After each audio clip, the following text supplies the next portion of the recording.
Pretty soon here, guys. We are going to go live and talk about Dark Phoenix and then some news and feedback for the podcast. Oh, podcast. Oh, podcast. Hope What you're are all you doing. singing about it? Oh, I don't know. You know me, bro. I just be Maybe I saying. don't. Every day I'm hustling.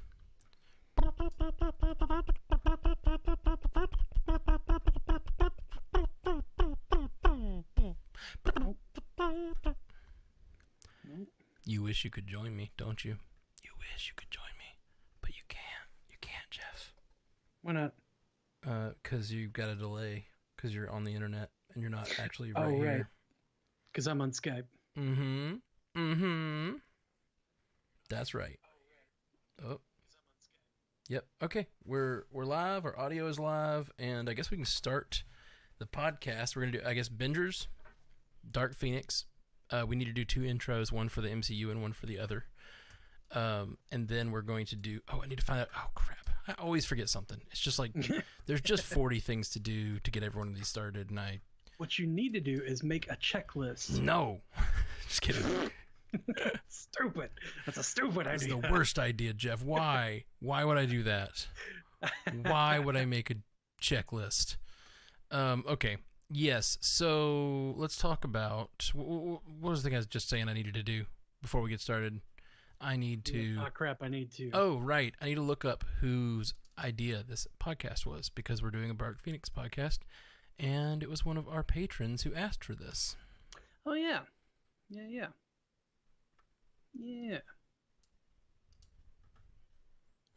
And I forgot to have it ready to go. So Good job. that's on me. That's on me. So how's everybody out there? Feel free to write in the chat. And we're in between episodes like this. We're going to be fully on board with chatting with everybody. But once Gonna we're cut you off when we get into it. once we get into it, we like to wait until the end of the episode to do chat feedback and call-ins and stuff like that.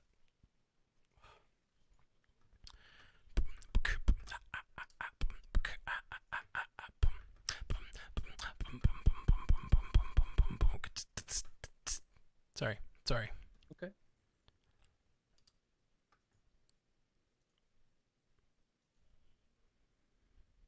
Say something, Jeff, while I'm looking for this. Talk to the people.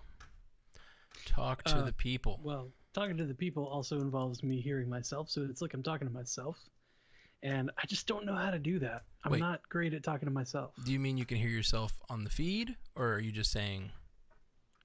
It's all of the things, but it's fine. But no, Don't can worry you about it. can you hear yourself? Because I can. Not like a lot, but if if I can hear myself, then so can other people, right? So No, I'm saying, are you having an issue with the Skype, or are you just making a joke? how to do that? Now, I'm making a bit of a joke. Are you hearing yourself on the Skype? Because I can fix it. Don't pretend there's a problem and then not let me know there's a problem. It's not a problem, Matt. Like, it's fine. It's fine. You're infuriating.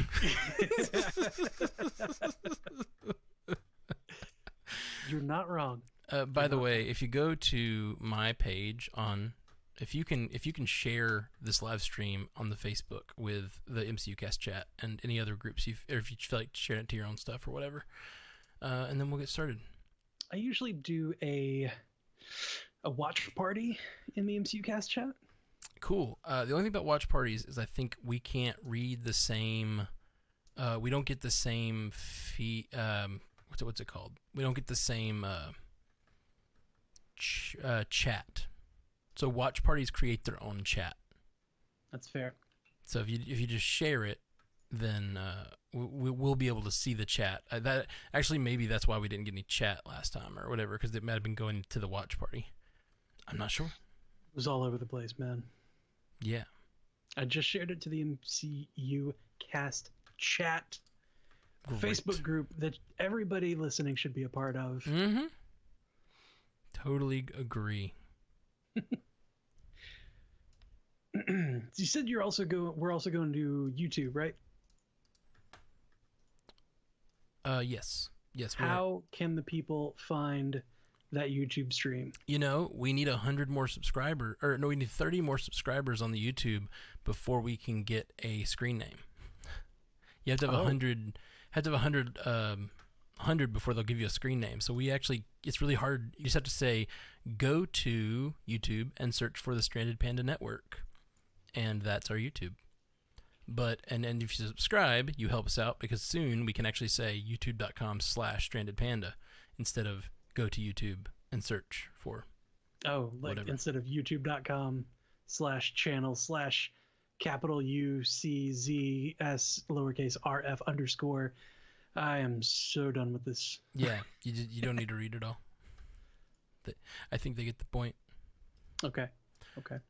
Oh gosh, I'm so sorry, but I can't find the message about who requested this episode. It's for some reason I didn't copy it over to our episode ideas chat. Ashley Coffin is watching with me. What's up, Ashley Coffin? Ash Coffin. It's such a metal name. It is such a metal name. Truth. True words never spoken, my boy. I love the copy that we have that's like, use your own voice. I'm like, but I have so many. Indeed. Why use my own when I could use any other? Indeed. Well, dang it. I feel really bad. Thank you to whomever wrote in. May they rest in peace. I mean, I feel really bad because. You should. All right, here's what we're gonna do. The live stream will know, but don't tell them, everybody. That we're just gonna do this, and I'm gonna insert his name later because I didn't. For some reason, I had the idea and I didn't copy the name over. That's a real bummer. So we're gonna do this live stream. You ready? Check. Sure. I'm recording on my end. Hitting record. Okay, and we need to do two different intros. We're going to do an intro for the MCU cast version and an intro for the other version. And you're just going to figure it out whenever you go to mix it. Yeah, I'll figure out the name and I'll do it before I mix the thing. I mean, like, you'll take one out, pass it around. Oh, put yeah. the other one in. Yeah. I do that stuff all day. That's what I do. Bang. This is what I do, darling. Oh, okay. All right. I like it. So, yeah. All right. So, Bingers Assemble. first. Yeah, let's do it. All right. This time on Bingers Assemble, Bingers Matt Carroll and Jeff Randall team up to take on X-Men Dark Phoenix in the run-up to the New Mutants. Coming out whenever it comes out. Someday. Maybe it'll come out. Someday. All that right for this ad we have no control over.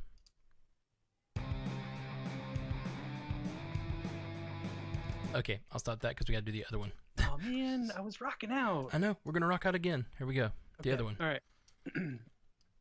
Today, I can start. Yeah. It's me. I do the thing. All right, do the thing. God, Matt. Do it. Format. It's called the format because it's format, and I get to choose. Okay, I like it. That's fair. That's fair. That's not logic. There's no logic there. No, you had it. It was perfect. You headcanoned me right into line.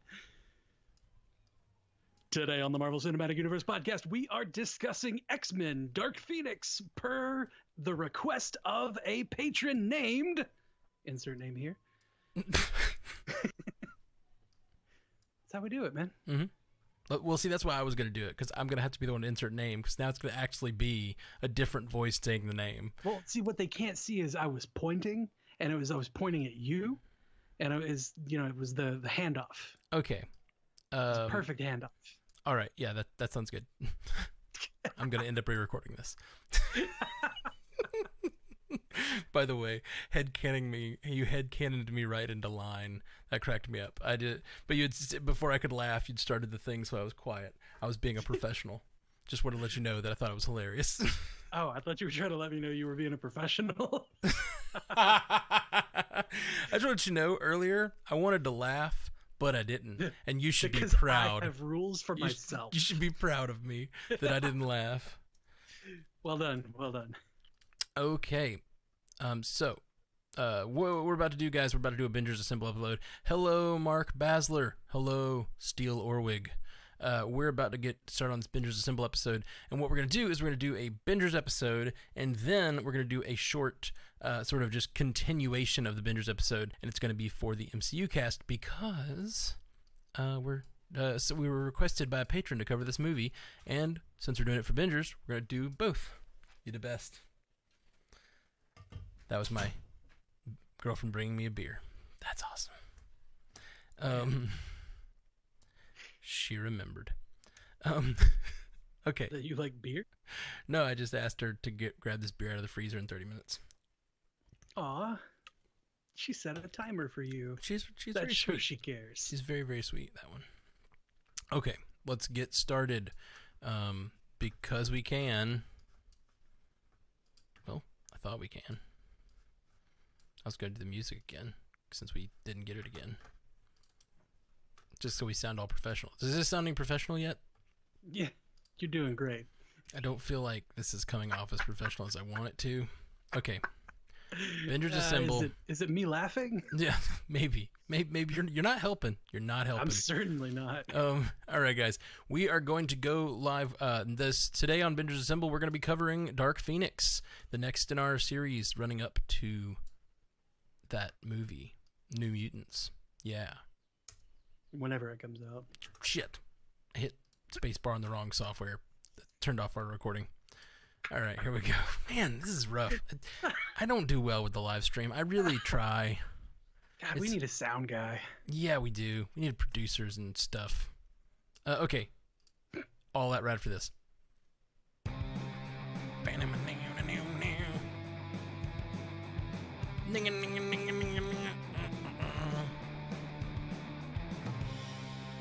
Welcome to Bingers Assemble, the podcast where we rewatch movies so you don't have to. My name's Matthew Carroll. And I'm Jeff Randall. Jeff Randall, today we are covering X-Men Dark Phoenix. Yeah, we are. 2019, is that right? That's, yeah. 2018? When did it come out? I don't Holy know. crap. I forgot to look.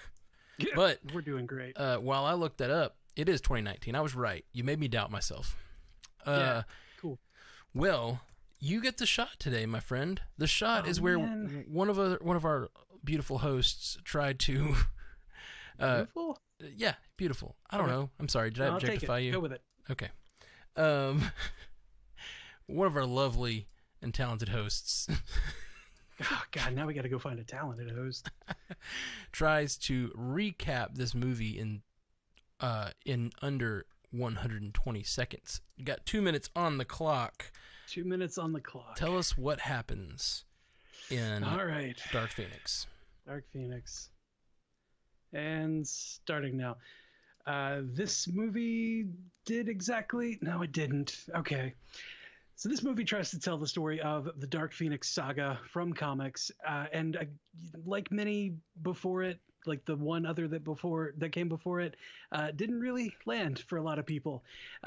We get the team going to space to save some astronauts. Apparently the X-Men are heroes in the year 1992. In the years after Apocalypse, everybody thinks that they are superheroes and some great team to save everybody. They've got a direct line to the president. The president calls them up, says, "Go save my astronauts." So they go to space. Jean Grey takes in a cosmic force that is the Phoenix Force. They never say it, but that is what the force is. And then apparently some aliens want it, so they go to hunt her down in some strange side plot that becomes the main plot in a way that Fox Marvel is known for screwing up their movies, because we have a perfectly fine, character-driven, everything going. Like we have Xavier closing off Jean Grey's mind and giving reasons why he should be why he should be doing that, why he's justified in that, and he's protecting her from her own childhood and trauma, because every time her trauma comes up, she hurts people, and the the real crux of that is shown in that she kills Mystique by throwing her away from or throwing Mystique away from herself and impaling her on some rubble on her old house. Then the aliens show up, take her away, kind of. Magneto is thrown into the mix for some reason, and he wants to kill Jean because she killed Raven, and then they team up. The X-Men and the Genosians team up to take on the aliens. The end. Very well done. That's a good shot. I commend you. It was a really good shot. I'm going to do the chaser now. The chaser is where I get 60 seconds to try to respond with everything that Jeff missed. And honestly, it's going to be tricky. You did a good job. Starting the timer now. All right. The main thing that you did left out was, I guess, the arc of the other side characters, which includes Beast, who has actually an arc in this movie, which I was appreciative of. Beast has kind of been just Charles' sidekick for 3 movies now. Excuse me. And in this movie, he actually, because of Raven's death, he goes against Charles and says that Charles is wrong and Charles needs to take responsibility for his actions. And he kind of turns sort of to the bad side and decides to go hunt down Jean. And I will say, him and Magneto hunting down Jean together, like it all tracked. It wasn't. It made sense for where they were as characters. And then he goes and, of course, convinces them to join them. And it was kind of nice to see everybody. I guess the big thing was the alien side story. She just destroys the aliens. That's the end of the movie. That's the thing you didn't mention. You got a good job. I feel like most of these, that's my time. I feel like most of these chasers, there's like some blaring thing missing. But you really just missed the side characters, which is like Scott, which, that's fine, because we have a segment called Mixers, where we cover all of the characters and what they went through in this movie. I feel like that's kind of a thing with Fox Marvel, is they forget the side characters. I see. I disagree. Just like I did. I disagree with you. I think they generally overspend time with the side characters, generally. Now, they do forget to give them arcs. That is true. But they also tend to clutter their movies with way too many characters and try to kind of give everyone's enough to do to say they were in the movie. I get it. I don't know. It's hard to balance a movie like this. So let's dive into the Mixers. Obviously, Dark Phoenix. Jean Grey's the main character of this movie. Is she? I could not tell. Are you being facetious? I'm confused. I am too. Okay, well, okay. Let's save a lot of the. This is open mic talk. Yeah, this is open mic talk. Let's get into Mixers. So Jean Grey, her arc is that she is trying to. She's one of the X-Men. She's just very much they are the X-Men. They are kind of the X-Men, at least that I kind of remember from comics. They're not just they're actually a team. They like work with the government sometimes. Like it's a whole thing. I enjoyed that we start there. And then Jean goes out into space and gets while rescuing an astronaut gets consumed by the Phoenix Force, or it's not called the Phoenix Force in this universe. And so her basic arc is all of the structure that Charles put in place to keep her trauma at bay, because she has, sorry, my microphone was being weird. She has some powerful trauma in her past. All those, the scaffolding, as he calls it, comes down, and she can't control herself and hurts her friends first, and then eventually hurts Raven, and then she goes to Magneto because she wants to find someone who has hurt people and has stopped hurting people, because he lives in Genosha now and is peaceful, and he goes there but she won't. He also turns her away, and it seems the entire world is turning her away, so she joins with aliens who tell her that she's going to be a god with them, and then she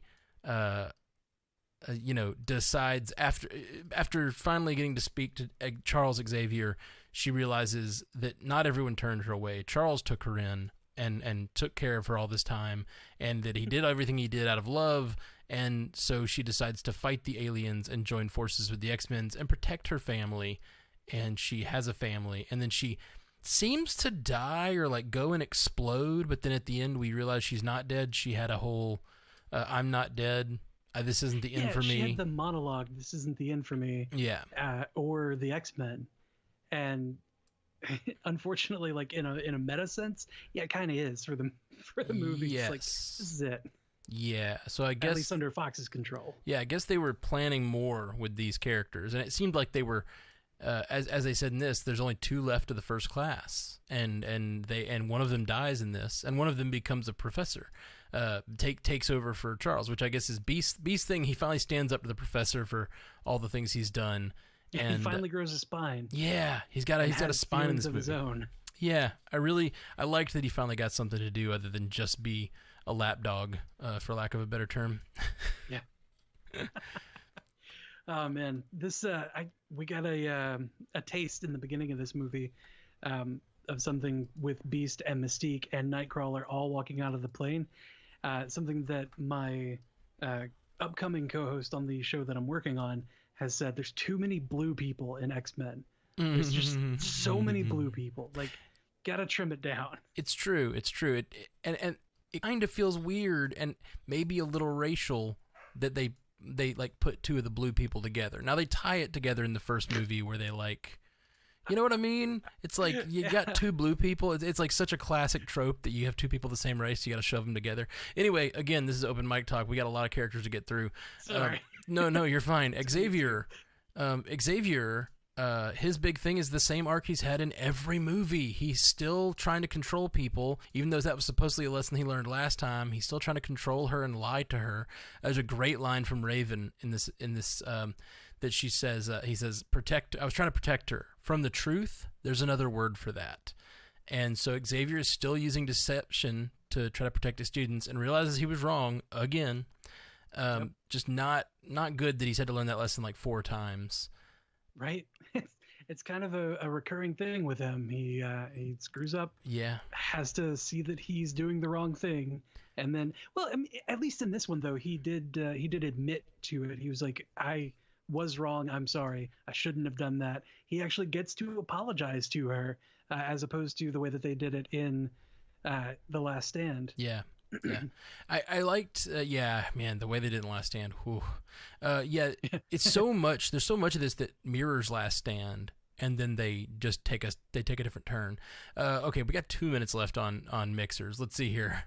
We got to extend it. There's so many characters. Yeah, we can go a little longer. It's not a big deal. Mystique, Raven, not much character work, except that I really like what they're trying to do with her, which is, she is like disillusioned with Professor X and sees him as kind of like sending these kids out as child soldiers. You know what I mean? Like, yeah, she's straight up over Charles and his bullshit. Yeah, and she doesn't think he's trying to protect them as much as he's trying to protect their entire race. He's not seeing the forest for the trees, or the trees for the forest, as it were. And that's a real bummer. As we've talked about Beast a good bit. Cyclops, he's Jean's purse in this movie. Yep. That's about all you got to say about that. He protects her a couple of times, and he says, she tells him he'll always come back, but really, he really hadn't. I just never buy their love. The one moment I loved from him was she said, oh gosh, what was the line? Are you, what's the word I'm looking for? Not disturbed. When Beast was talking to Jean, and he said, "Are you threatened?" Yeah, that's right.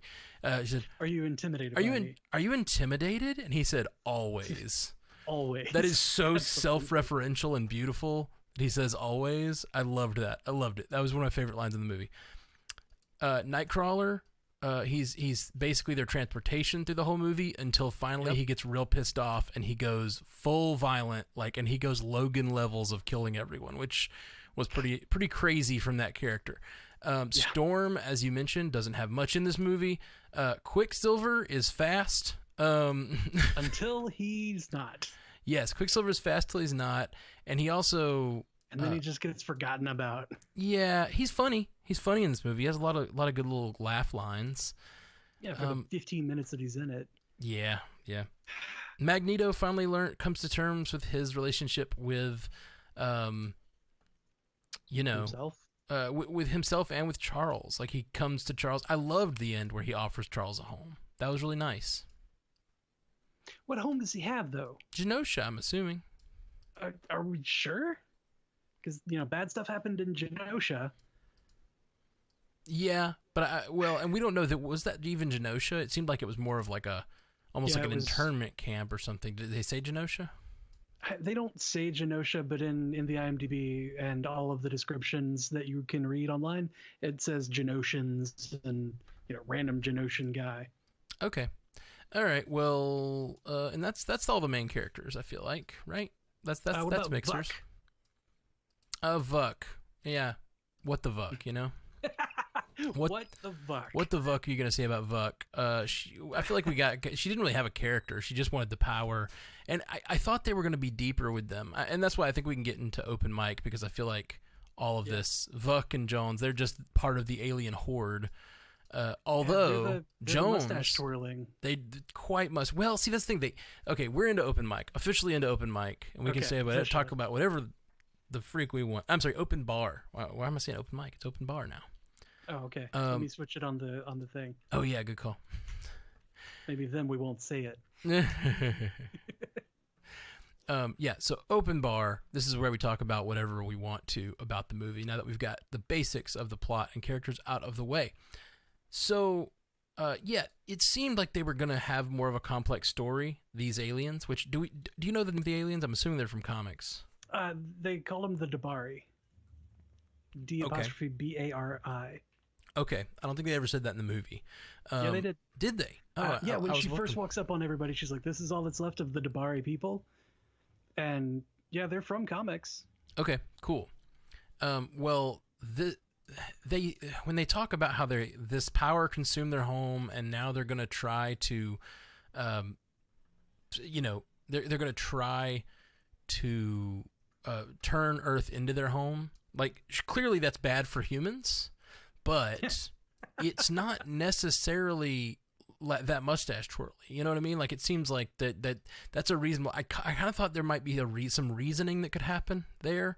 Like, I could see Dark Phoenix realizing she has all this power and realizing these are just people fighting for their homes and deciding to leave Earth to go and settle some other dark world with them, some other cold, desolate world, and settle it with the Dabari, Like, that would have made sense to me. This could have gone full on Captain Marvel.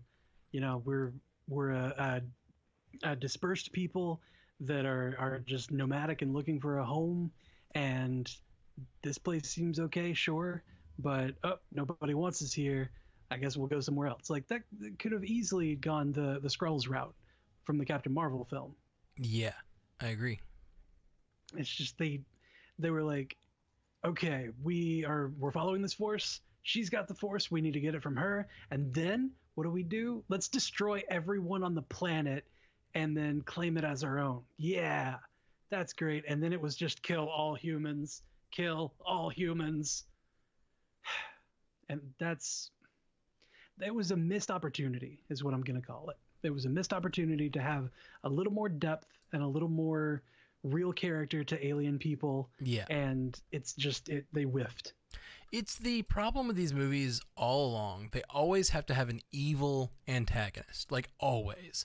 Their antagonist always has to just, like, straight up be a mustache twirler in every one of these movies. I mean, with the exception of Magneto, but he hasn't really been an antagonist since the first movie. And in the first movie, he was a mustache twirler, it seemed. He was willing to let anyone die.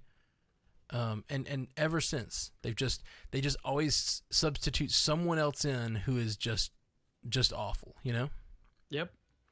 Somebody else who has a bigger and bigger mustache. Yeah. I will say that they're big. Gosh. I will say I don't think this movie is the worst. I would for sure say Last Stand is worse, like, beyond a doubt.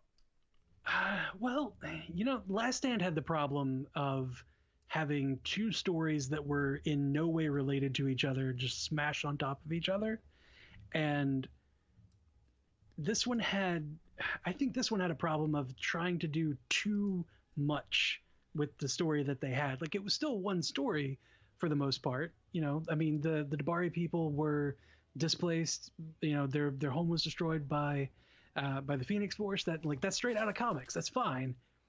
And the fact that they came to Earth is a little weird. I mean, what would have been good, honestly, what would have been good is having Jean Grey find a way to control the Phoenix Force, or at least aim it in Bruce Banner terms, Right. and hang on to it for a few movies, and then have the Dabari people show up and be like, this bitch right here, this destroyed our planet. Like, we want some revenge. Yeah. 'Cause, you know, they come in later, and then you've got to deal with, like, okay, well, maybe you shouldn't hang on to the Phoenix Force. It might be a bad idea, just because, you know, it's destructive as fuck. Like, you know, it could have given it time to simmer and time to settle as a real thing that she, like, a real tool that she wants to use, but then also, you know, kind of show that darkness to it. And it was the same way that we wanted. God, we were talking about it with Spider-Man and how he should be Black Suit Spider-Man for like a while, and then eventually throw it off and create Venom. Yeah. Like, you know, sit on it, stew on it for a little bit, let it simmer, and then later we'll address, you know, all this Dark Phoenix stuff and get into the cosmic stuff. Yeah, and I thought that's kind of what they were doing with Apocalypse. She basically becomes Phoenix at the end. Like, they even have the big bird, like, flaming bird show up over her, and then they just kind of forgot about that and like, oh, but we want to make it more like comics, so let's have it come from space. There were a number of things in this movie, and you know, the biggest problem for me in this movie was it's just another. I wanted Dark Phoenix to be different. I wanted it to be a cosmic force that she can't control and all this stuff, and like it seems to me like, I don't know. I haven't really. It's been a long time since I read these comics, but it seems to me like it's like a malevolent force that she has to sort of get under control, like a force that doesn't care for Earth or the people in it, you know? It actually is bent on destroying or something, you know?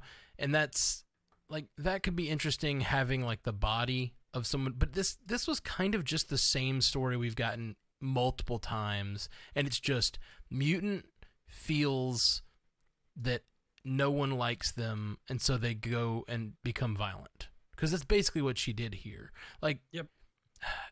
I was annoyed that she ran away when all she had done was make a mistake. And, like, I'm sure you live on this compound with 50 other mutants or whatever, and I'm sure they mess up and hurt each other all the time, like in their training and stuff. I'm sure she's done it before. Right. And then she did it one time and was like, I have to leave. I understand maybe there's like a lot of power, but it seems like there'd be a protocol. Like, oh, you hurt everyone. We see that. Let's take you to off campus, and let's like work on this new power you're developing and figure it out. It seems like there'd be like all kinds of protocol in place for this. And instead it's just like, you know, I mean, that's kind of an oversight on Xavier's part from the sound of it. 'Cause, like, you know, what, 10 years earlier or whatever it was in Apocalypse, when Cyclops shows up, Xavier's like, let's see what you can do, and just like throws him out in a field. He's like, you know, go to town. Yeah, and almost hits Maybe someone. Don't point at people. Yeah, almost hit someone in that scene. Destroys a giant freaking tree, and he's like, that was my favorite tree. Yeah, which part of that scene to me was supposed to be kind of like young Charles, who kind of doesn't care. Like, he's not that he doesn't care, he's not as careful. And I just like, dang, maybe we should put something in place. Yeah, I kind of expect him to eventually become the Charles that has everything under control, but apparently he never did, and then he gave up the power. Like, he's no longer the leader of the X-Men. And it just feels like Charles was never really the leader you needed him to be. And, like, Beast becoming the leader after all we saw, I understand him coming back to the mansion after this experience, but they put him in charge after the last thing he tried to do was kill a student. It's troublesome. It is troublesome, you know. Oh man, I don't think that anybody who tried to kill one of the students Yeah, I know should really be put back in charge immediately. I know she mistakenly like killed your girlfriend. Like I get it, and that's bad. But that was not her fault. She did not intend to kill Raven. And this has got to be, this kind of stuff is exactly why you have to like get, I don't know, why you have to be a little separate from the public, and why you can't be in regular schools is because there is danger to being a mutant because you have this power. It's just like the Civil War conversation where Thunderbolt Ross says, you know, I'd be in trouble if I lost a 100-ton nuke or whatever. Yeah, right. Oh man. And then okay, so if we're looking at promotions, this has been almost like 10 years ago, right? Or 10 years ago that Apocalypse was.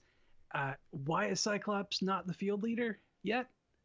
Like he was in the original stories, like all the time, and then we got a little part of it, a little taste, a little nugget, where all the students were like, "Is Jean bad?" And he's like, "No, guys, she made a mistake, and she's still our friend. She's still Jean. We're gonna go help her. We're gonna save her, and it's gonna be okay." And like he was being a good leader in that set, or in that moment. And I was like, where the hell has this guy been? Like, where was this guy? Come on. Yeah. I'm angry. Like this guy that is playing Scott Summers, Ty Sheridan, he's doing a good job with what he's given, but the writers are giving him shit. He's got nothing to work with. He's not like, this is not Cyclops. Yeah, there has been no real leadership shown from him. You get that moment, it's like Cap is the leader of the Avengers. I'm sorry to keep comparing it. I don't mean to. But you gotta put a basis of comparison against something that's good, right? If you want good to come out of it. Yeah, but Cap is the leader of the Avengers, and you don't get him being the leader that often. But they do view like him being like a good tactical field leader every once in a while. I love that moment in Ultron where he suddenly just starts directing the twins to take out to save all the people and stop the train. Yeah. That train scene. That's such a great scene, and it's just like, oh, that's right, he does do it. And of course, there's the moment, probably a better moment is when Tony says, "Call it, Cap." Because it just shows that Cap's the leader. He's the warrior leader. Yeah, Call It Cap that's the line where everybody understands, like, this is the guy who needs to be leading things out here. This is the guy that we need to be following and listening to out here right now if we're going to make it through this.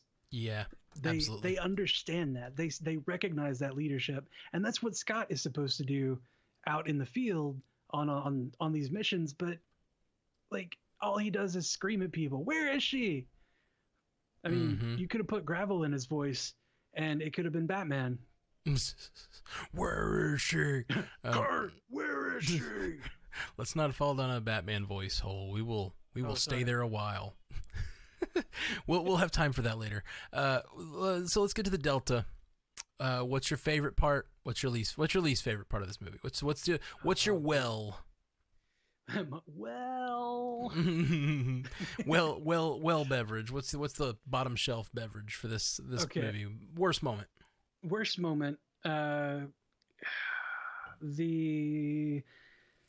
The transition from the moving train to the anywhere, whatever the yard of, I guess it was a factory. Like, that transition was bonkers. It made no sense. We've got two characters who have like a real history. I'm sorry. We've got two characters that are following Magneto, one of which has a real history in comics, one of which they made up for this movie. Tentacle hair guy is made up for the movie. And they just like unceremoniously were gone. Like what's her name? Selene was grabbed by the head and like flung out of the rail car, and then tentacle hair guy, you just never see him again. He's just not bubbled. Like Jean just forgot that he existed, and like, oops, he's dead because she derailed the whole train. Yeah, well, she does say, "I've got to save my family." I guess he doesn't. She doesn't consider him part of that. But she considers Magneto to be part of it. Well, she did go to Magneto in a time of trouble, Like, so like not clearly only did she save some him, affection. she saved him in his own bubble. Beast and Nightcrawler were in the same bubble together. They had to share a bubble. I actually really so that's your low point. That was actually one of my favorite parts.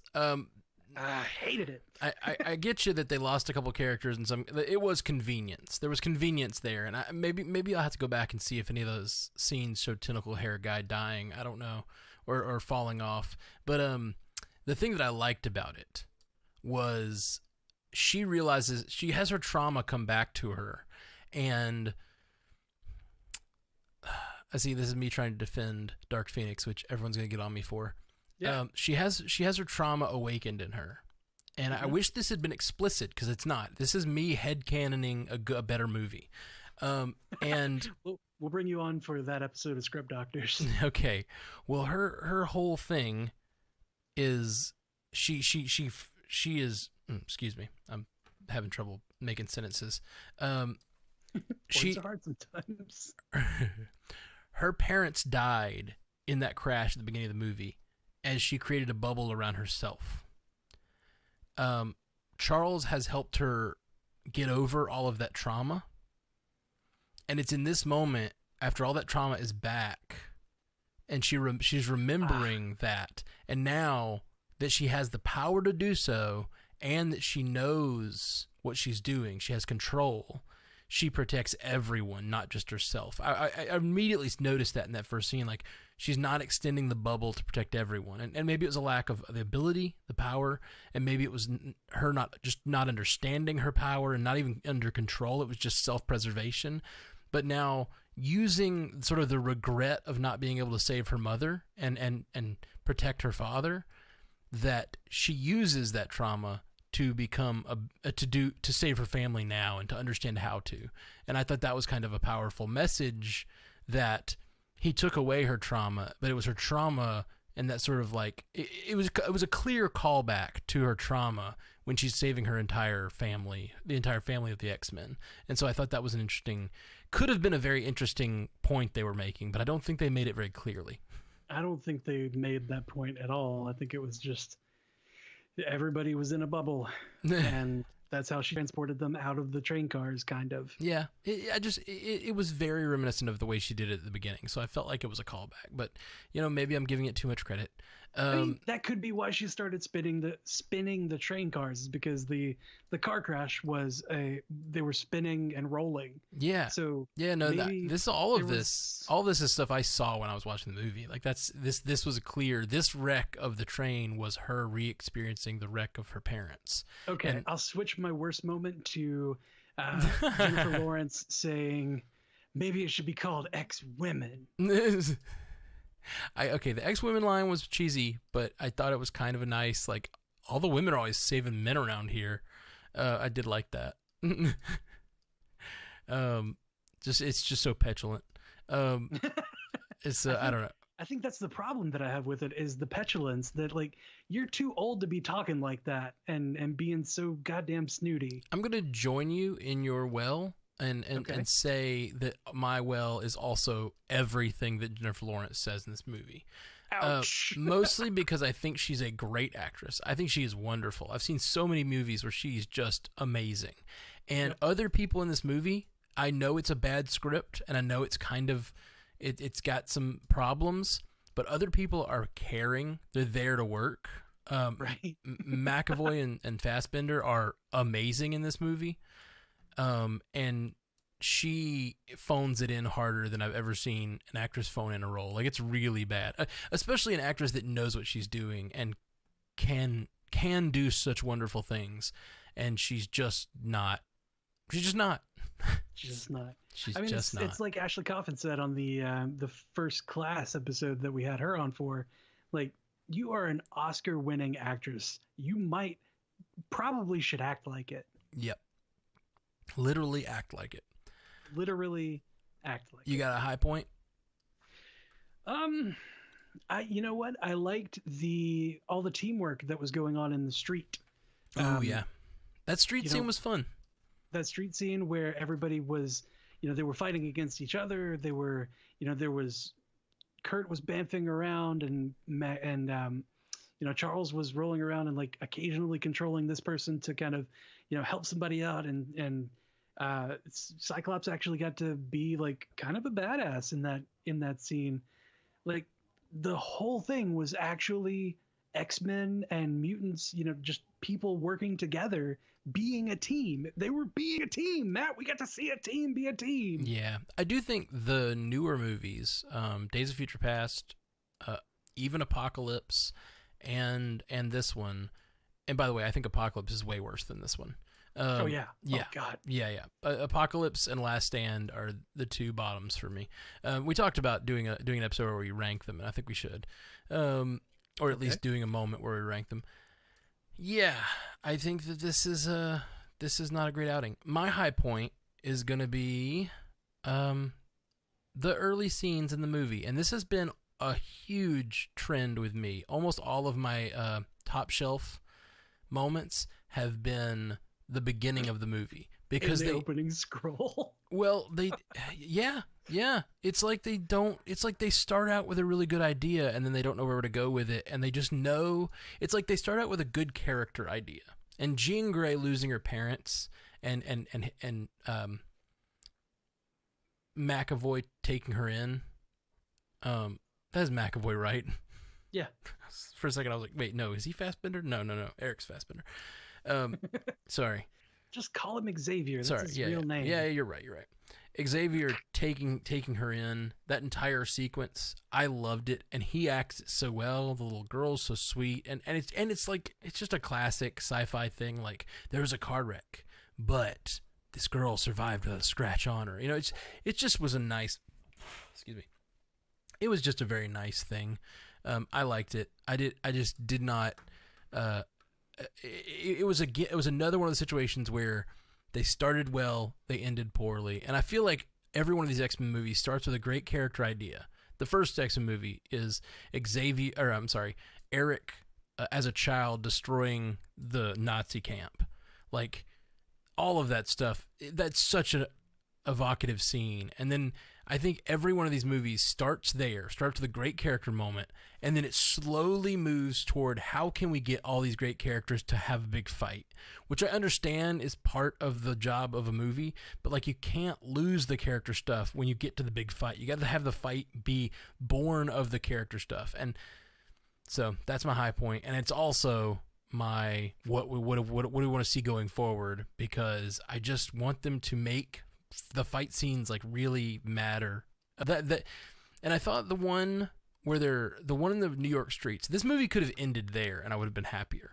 Like when he talks her down, and that should have been the end of the movie, and then they could have helped the aliens find a home. You know what I mean? Like, that could have been a beautiful ending. The whole train sequence, while it was a cool fight sequence, it character wise, it was a huge backstep for me. Yeah. You know what? You got me thinking now, like, how can I script doctor this into a completely different ending? Yeah, for me, it's that. For me, it's that. It's you end it with her realizing that Charles is her home. Yeah, like, have that kind of realization go on, and she sees that that Vuk is killing her, and she ends up, becoming stronger because of Charles, and embracing her emotions. By the way, that's another low point. My emotions make me stronger. Like, please stop. Don't write shit like that. Come on. But she could like jettison her into space or whatever at that moment. Like, you're killing me. Let me throw you away. And then they lick their wounds on a spaceship somewhere and think about how they can come back for the Phoenix Force. That's perfectly fine. Easy out for it. You don't have to be, too in depth as far as character development after that, because you really haven't developed these alien characters that much at all. You can put that off until the next movie when they come back, and then you can have we could have a Shi'ar versus Dabari fight going on, and then Xavier could have his love in Lilandra that he's supposed to have. Like, the Starjammers could show up, and we could get Cyclops' dad. Like, all these things could happen. All these things could happen, man. So let me ask you: you're working on this new show called Script Doctors, at least tentatively Water called Cooler Script Doctors. Water Cooler Script Doctors. Okay, so you're working on this new podcast. I like the idea, but is it just going to be you saying how it should be more like the comics? No. we do take a lot of inspiration because we've had a big discussion on Apocalypse, and that was kind of the thing that was like that hubris moment of like, hey, we should, this conversation has been really great. You know what would make it even better? Putting it on the internet. Yeah. So we've got this whole thing with Apocalypse where we have a little bit of stuff informed by the comics, but it's really mostly just like because of how in other movies we've seen character development works better when you've got conflict and when they're relatable, and you could have this character be relatable in this way and this guy be like the other side of the coin of that, and this girl is in between them and he likes her, she likes him, and he these two don't get along but they end up becoming best friends. Like, it's all, you could even call it like just a trope fest, but even following the tropes you might eventually come up with a better movie than what Apocalypse was. Yeah, Apocalypse is atrocious. All right, well, that sounds like we're just script doctoring at this point. So let's move. Let's call this episode Avengers, I guess. Yeah. Thank you guys so much. And if you enjoyed this, we are going to do a slightly extended episode over on the MCU cast where we just going to continue. One of our patrons asked us to discuss this movie, and so we're going to discuss it a little longer over on the MCU cast, and it'll be this episode plus. So bonus content. Immediate value. Yeah. Oh, I didn't know I could do that voice. All right. Let's so yeah, we're Bingers Assemble, guys. Find us at strandedpanda.com/bingers. We'll be back with you soon. Peace.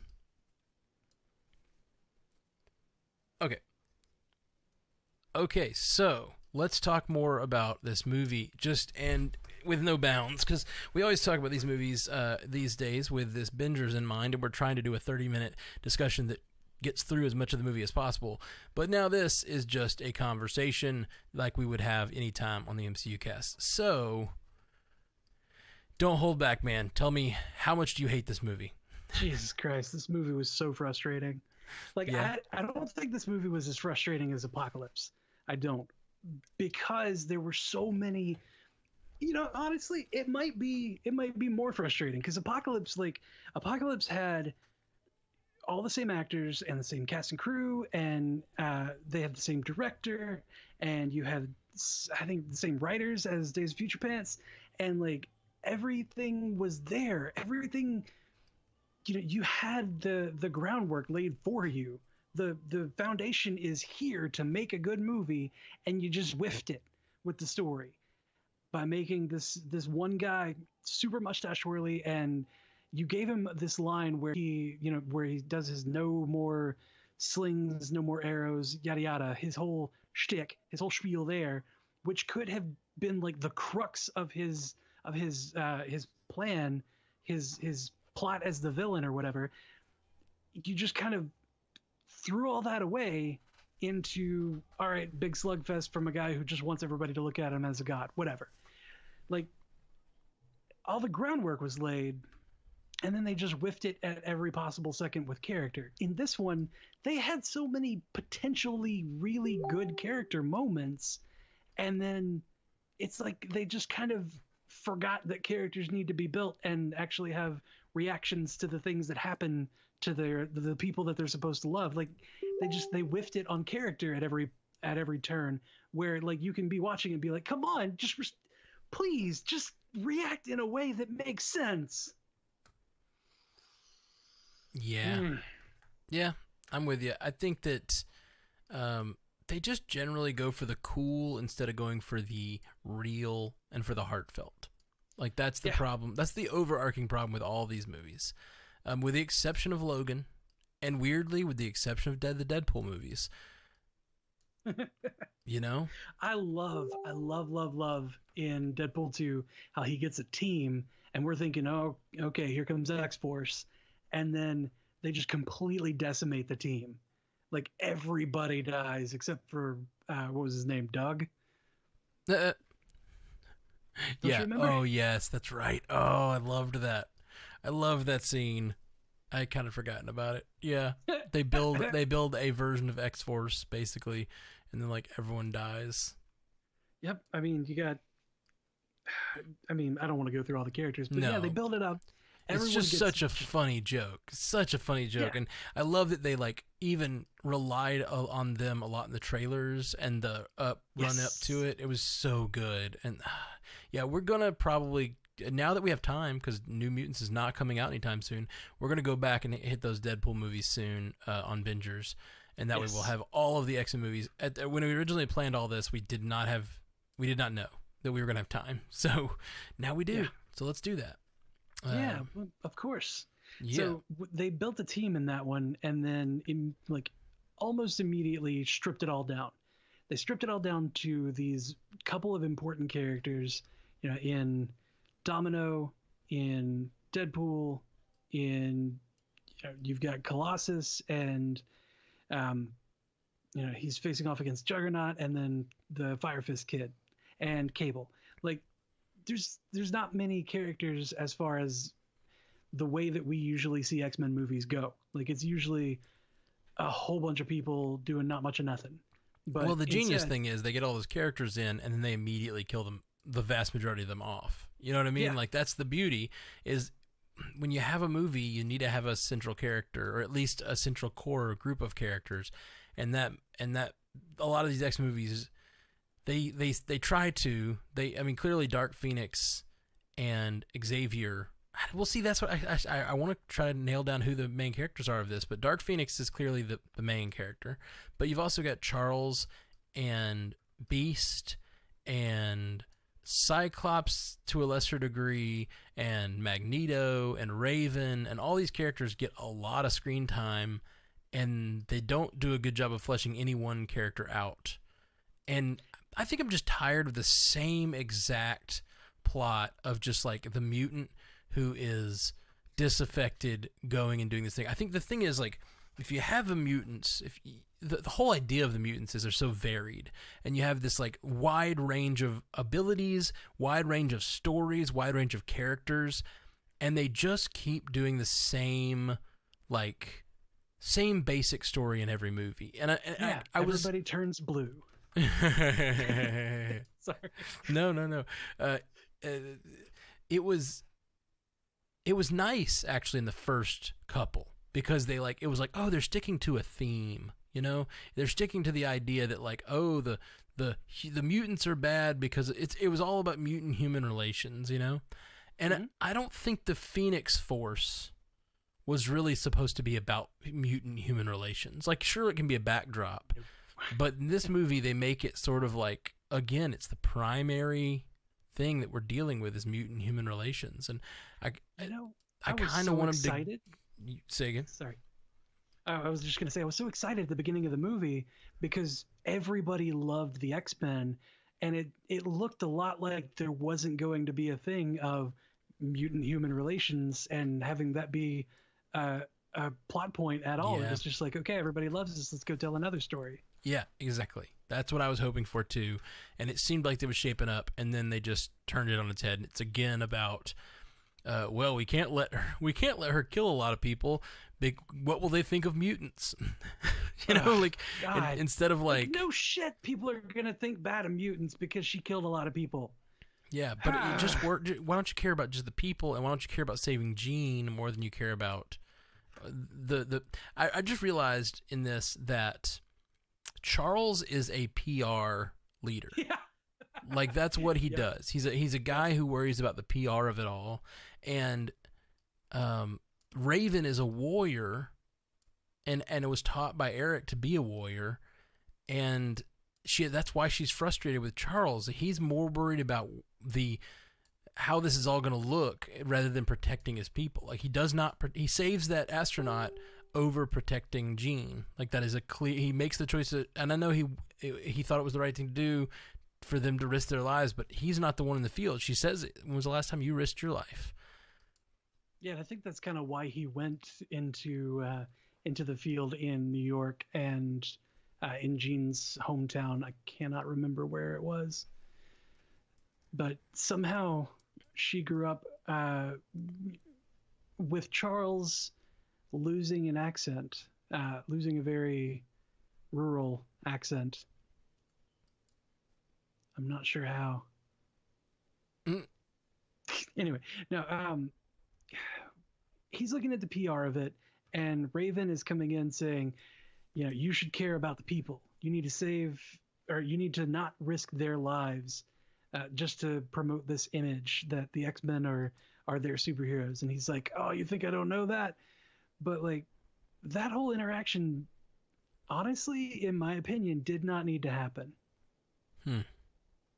Like none of that. Like at this point, if we're looking at, you mean between Raven and Charles? Yeah, between Raven and Charles, and it's not even that like I didn't like it for this movie, or I didn't like it between them. It was that chronologically speaking, First Class in the timeline happened in 1963, and now we're in 1992. He has had almost 30 years to figure out how to be a good leader and be an adult that cares about the students and is not this petulant, you know?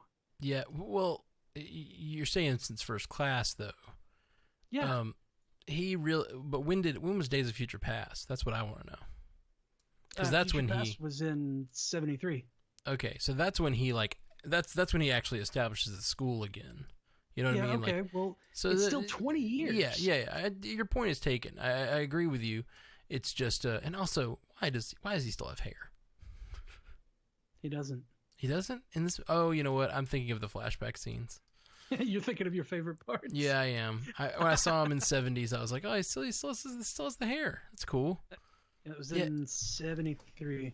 No, you're right. He doesn't. I do feel like Eric and Charles age incredibly well into their because it's been like 3 years for the actors and it's been like 20 years for the characters. Yeah.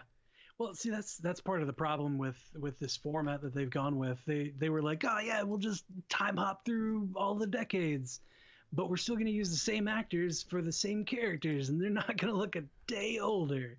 That's a problem. Yeah. You know, because in their world, they're dealing with this mutant thing literally every day. They're on the street as a mutant literally every day. And for you to tell me that 10 years have passed and they haven't grown as people at all in the slightest is malarkey. It's horseshit. I do kind of feel like Charles, they had that whole crazy good scene in Days of Future Past where Charles talks to Charles, and it was supposed to be the way that they diverge the universes. And then in this, and old Charles told young Charles to trust your people. And then he still did the same thing to Jean he did in the other universe, basically. Maybe he did it a little kinder because she does have a different experience in this universe, but like he still does the same thing. I really had a problem with that. It felt like they just ignored the growth of Days of Future Past. Well, you know, it had been 2 years since the events of Future Past when he picked up Jean. Like legit, it was 73 that Future Past happened. And right. Or at least the past part. So to me, happened, that should mean and it was that 75 would be to me that mean he went to her. Right. To me that'd mean he'd have it'd be even more fresh in his mind. Yeah, it should be. Yeah. Well, that was a fun little conversation. Yeah, since it's the very end of this here podcast that we're going to throw up in the MCU cast, how about we go to the chat and cover a few of these things that people are throwing out at us. Let's see, Steel Orwig says, I can get it. You know what? You don't have it. I do. Sorry. I don't think you can get it. Yeah, it's on Restream.io chat, and you don't have it. Never mind. Sorry. I have to get logged in and everything. Yeah, I'll read the chats. Okay. Steel Orwig on Facebook says thanks for what you guys do. Oh, by the way, I also activating the phone number. So if you would like to call in, you can call in because we're doing that now. We got a call-in number. How many podcasts have call-in numbers?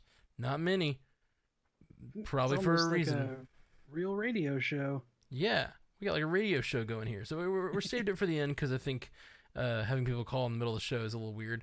But yeah, I'm throwing up the number on our chat or on our screen there. So if you are out there and you would like to chat with us, if you have some live feedback to throw at our way, do it. Yeah, I think that could be fun. So let me make sure. I can see what Steel Orwig said. Oh, great. Yeah. Go for it. All right. He says, thanks for what you guys do. I haven't got around to see Dark Phoenix yet, but we'll watch this weekend and go back to listen to the Bingers pod. Y'all rock, and I pray you guys are staying safe and healthy with everything going on. Continue to spread the love for Marvel. Ah, well, thank you, my friend. Thank you. We will do continue that. to spread the love for Marvel, but not the love for COVID. Yeah, not a love for COVID at all. This has been a rough time, for sure. Man, did my bills last night. First time that's what I texted you about that this morning. But yeah, I did my bills for the first time since COVID has been going on, and it's just just paying a month's worth of bills and realizing, oh yeah, nothing is coming in, nothing. You have that cycle of you make money, then you have you pay all your bills, then you make it's like it's like a beach, the waves come in, the waves go out, the money comes in, the money goes out. And then, that didn't happen this month at all. So it's been almost 3 weeks since I've had a gig. So I just there's money goes out, money goes out, money goes out. This is not fun. Jesse Solis says X-Men versus Aliens over on the YouTube. That's pretty much what this movie was. And I think I agree with you, Jeff, that would have been better saved for another movie. It could have been. I mean, it could have been a whole thing because the X-Men are so deep ingrained in the Shi'ar Empire, and they dealt with the Dabari. They've got the Starjammers. What's his name? Corsair, I think. Or no, the Corsair is a ship. Sorry. Cyclops' dad is a space pirate, basically. Ooh, neat. I didn't know that. Yeah, right. Could have been cool shit going on. We could have had all kinds of space stuff going on. Yeah, I understand. I mean, even for Marvel Studios, it was a big leap to jump to the cosmic. Guardians of the Galaxy is one of the riskiest movies ever, and it's one of the best payoffs ever. Yeah. Well, see, that's the thing is it's risky to jump straight to cosmic when you've got such a grounded story, but that's why they needed to do baby steps into it, bring in the Phoenix Force from the cosmic space and bring it down so that we can see how dangerous it is on the ground level and how much of a powerhouse she can be with it, and how she thinks that she can get control of it and make that a point of contention. Cool, Beast left the team because she doesn't actually have control of the Phoenix Force, and he doesn't think that she should be kept with it, but Charles trusts her too much, so Beast is nah, I don't like that, I'm out. And then Beast leaves the team and then isn't on the team in the next movie. That could be a whole thing. Yeah. But it's not. It's not a whole thing. They left me in a dark place, Matt. I don't like it. I get it, man. I do. Jesse also says they could have focused more on the grounded story and left the aliens out, in my opinion. They were unnecessary. Yeah. I think we all agree on that. Stick with it 87 over on Twitch says, Sick with it. Oh, you know what? I've been calling him Stick with it for 3 different streams now. I'm so sorry, Sick with it. You're the one that's stuck with it. Yeah, I'm stuck on the wrong thing. Sick with it 87. I hope you're not sick with it. That's not a good name these days. Sick with it 87 says he had COVID-19 in mind when he made that. Probably not. He says one of my favorite podcast guys, sup.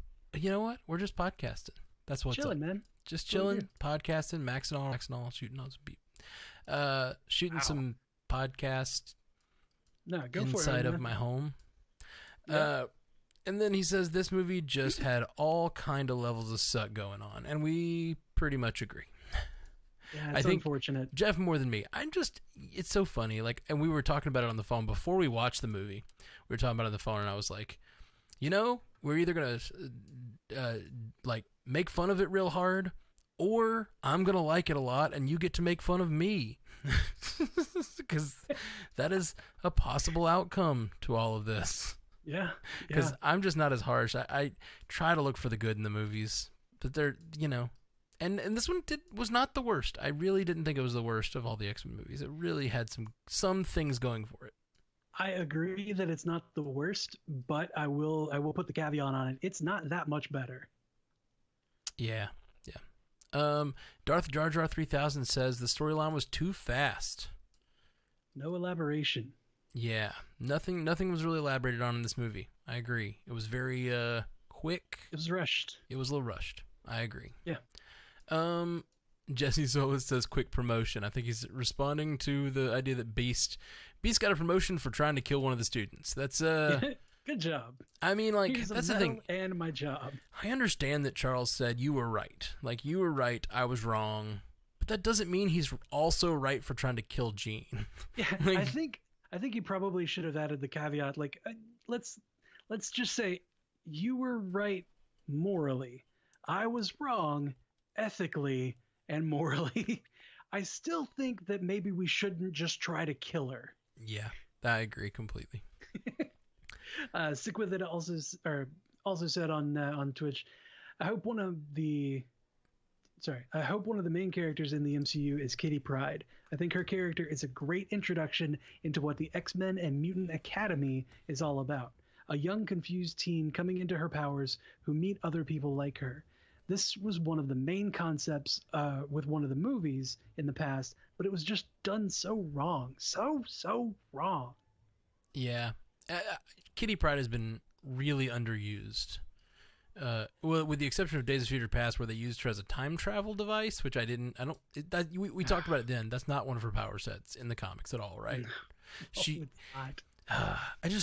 The power sets they have in these movies is just so convenient to the plot. No matter what they're doing, they're just like, well, we need something to be on fire. Let's let Cyclops have fire eyes now. Yeah, it's not a force blast from his eyes anymore. No, it is now a laser melting things. It always creates heat, and I guess there's friction or whatever. But man, I'd love to see Kitty Pryde. I'd love to see a good version of Kitty Pryde, because as most of our MCU cast people will know, I'm not a big comics guy, and I mostly know Kitty Pryde from like a Weezer song. So Wow. I got Kitty Pryde. Yeah, man. In the Garage, which is that song is what I named my band after. The Garage, which is putting out music about nerd stuff, because that song's about their nerd stuff that they love. Okay. Yeah. I can get down with that. Yeah.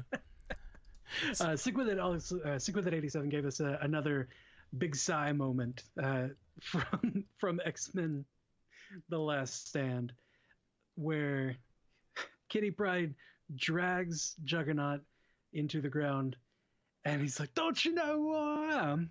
I'm the Juggernaut, bitch!" He says, "Sigh." I remember my whole family walked out of the theater after that. Interesting. Why did they walk out of the theater? I know a lot of people hated that line. I didn't really mind it. I thought it was a nice like reference to the meme. That was funny. But yeah, a lot of people hated that line. But yeah. I think it was the rest of the movie leading up to that point was just so damn bad. Yeah. Oh yeah. I think that movie's awful. First, yeah. This thing is like, I think that movie's pretty bad. But I'm such a contrarian sometimes, and I don't really mean to be. I just think I like things. I'm always a contrarian in the positive direction. So I guess I'm a little bit of a Pollyanna about a lot of these movies and such. I like them. I like movies. Did I say I like movies?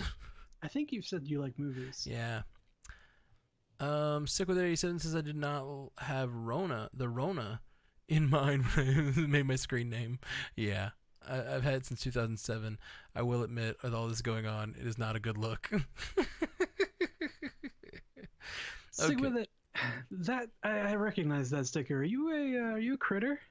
Are you that looks a lot like Travis Willingham laughing? Okay. I don't know. We'll get it in just a second. I don't know what all that is. I don't know what all that is. Critical Role, man. Oh, okay. Gotcha. It is the best. It's arguably the best D&D streaming show like ever created. It's a bunch of voice actors that are doing character work in D&D and actually role playing their characters well. It is so good. Awesome. Well, guys, I guess that's about it for Bingers Assemble. We will be back with you. Well, actually, for the live stream, by the way, we're going to continue going with a little MCU cast. But for Bingers Assemble, or actually why am I saying Bingers Assemble? Because we're talking about Phoenix. But yes, this is actually the end of this bonus episode of MCU cast where we're going long on Bingers Assemble to talk about Dark Phoenix. So thank you guys for joining us. We are the Marvel Cinematic Universe Podcast. Hit us up at mcucast.com, at mcucast on Twitter, facebook.com/mcucast, mcucast@gmail.com, or call us at 573-CAST-MCU and leave us a voicemail, and we will call you. No, we will respond to that voicemail and play it on the show. So, yeah. Call out. All right, guys. Thank you so much. We'll be back with you soon. Peace. Until next time, true believers. God, I finally got to say it. Yeah, I finally got to say it. You did. All right, let me... I don't have a good sign out on Bingers. Change out our logo like this. Boom. Oh, boom. And then... I like the uncertainty after the boom. Well, I did boom and then I unboomed it by mistake. You know when you unboom? Yeah, you got to reboom it sometimes. Sometimes you got to reboom. Okay. That's so dumb. It is. All right, well, let's do an MCU cast then. Okay. We got it all lined up over here in our thing. Okay. Was there any other news that you didn't find any other news, right? No, there's no news, man. No news. Let's talk about the one piece of news there is, and let's run down this feedback, and that'll be the MCU cast for today. Okay, guys, we're got to go live on MCU cast. Let me get our music ready. Because, I gots to. So it'll take me just a second. Say something to fine people out there on Twitch, YouTube, and Facebook. Hello, fine people. It is nice to talk to you and have you listen to me. It's weird when someone asks you just directly to talk to the crowd. It doesn't feel good. Yeah, no, it's really off-putting. Sorry about that. Like, I can talk to them through a conversation with you. Yeah. Including them and just kind of like loop them in with it. Mm-hmm. But it's hard. But it's tough. Yeah. It's difficult. I get it. All right, let's go. MCU cast.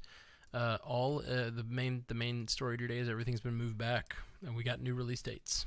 So, whenever you're ready. All right. Oh. Today on the Marvel Cinematic Universe podcast, we have new release dates for pretty much all of the upcoming Marvel films. All the MCU has been shifted back, and we are so sad to talk about it. All that right after this ad we have no control over. Welcome to the Marvel Cinematic Universe podcast. My name is Matthew Carroll. And I'm Jeff Randall. Never mind. Sorry. No, I hold for no one. Let me do that again.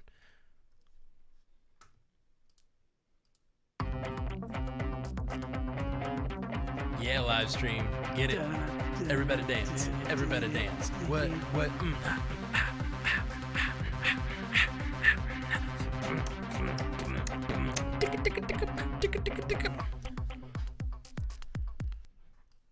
Welcome to the Marvel Cinematic Universe podcast. My name is Matthew Carroll. And I'm Jeff Randall.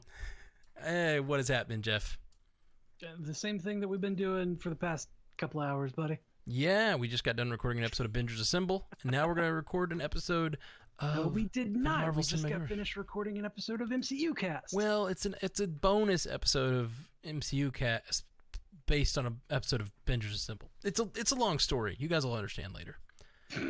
You'll get it when you're older. I was about to say that. That's funny. Okay, well, let's... News? Hey, stuff? hey, let me tell you about something I did tonight, and let me tell our tell me. friends here that this is a possibility. Today's show is brought to you by SendSingingTelegrams.com.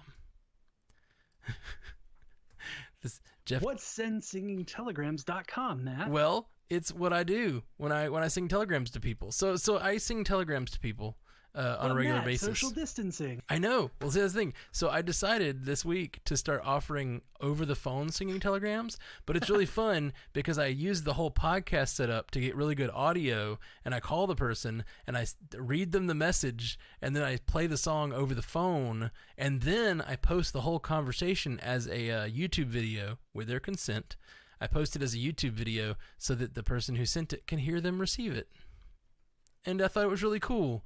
So I wanted to tell everybody, if you're out there and you are feeling disconnected from your loved ones, or someone has a birthday or whatever, then you can go to SendSingingTelegrams.com and you can order a singing telegram from me. It's $25, and I do a whole thing and I post it to YouTube, and it's really actually a pretty cool little thing. It was the first time I'd done one, and I really enjoyed doing it for this lady. So, I like the posting it to YouTube idea. Yeah. Just because a lot of times when I've used your service to send a singing telegram to my ex at one point. That's right. Sorry, and- I ruined that relationship. Nah, yeah, I mean, you do what you can, man. But a lot of times when you do that, you get a notice whenever that is just like, oh my God, you did this. That was so great. And you're like, oh yeah, you got the thing. He came and sang to you. Like, okay, how did you react? And they're like, oh, just, I loved it. Like, okay, but no, I want to see your face. I want to see your face. What happened? I want to hear your reaction to it. So I think that the YouTube thing with that could be the next logical step. Yeah. I think you're onto something. I thought it was cool. I thought it was really cool. I honestly thought it was going to be lame, and then I did it and I thought it was going to be really, and then it was really cool. And having the little recording of it and her responding and being so excited on the phone and stuff, it was just really fun. So if anybody has anybody with like birthdays or anniversaries or things where you're not going to get to see your loved ones because of all this corona, I will call them and read them a message from you and sing them a song. SendSingingTelegrams.com. It's going to be really cool. So yeah, but at least we're going to be doing it this month. Maybe it'll be a new thing I do, but I've been doing the in-person singing telegrams for a long time. But yeah. Okay, well, let's get into the news. I just wanted to mention that up front, as I've mentioned in the past few casts, I'm not working at all. So I threw this. So now I'm like every day I'm hustling. I always try to like do some sort of business idea, and this actually I did it today for the first time, and it was awesome. So I'm gonna try to throw some ads on Facebook or something and see if I can find people that want to do it. What's really great is you're gonna get some requests from people that are overseas. And you're going to have to learn how to dial internationally. Yeah. And if they ask for it in a different language, you're going to have to learn that entire language before you do that. No. No, I won't. No. Yeah. So tell us about the news, Jeff. We have one big piece of news. So Marvel kind of announced their change of schedule with the COVID-19 pandemic being what it is, and having affected everything greatly. Like, for instance, did you know that the box office numbers for March were 0? No, I didn't. Wow. Like, the box office reported their first $0 everywhere in a while, like ever. Yeah, I can't imagine that's ever happened since the invention of box office numbers. Yeah. So with that being a thing, we've been asking people to support the VOD releases and the digital releases and watch Disney Plus, and to show that there is a backing for these digital media, so that we can potentially get like the New Mutants or maybe Black Widow released on these platforms, so that Marvel can still get them to us in a relatively close to when they wanted it timely manner. And Marvel kind of replied with a resounding no. Oh, really? That's a bummer. It's kind of I mean, they did it with their schedule. They announced when Black Widow is, and it's November 6th. Yeah. November 6th, 2020 is when it got pushed back to.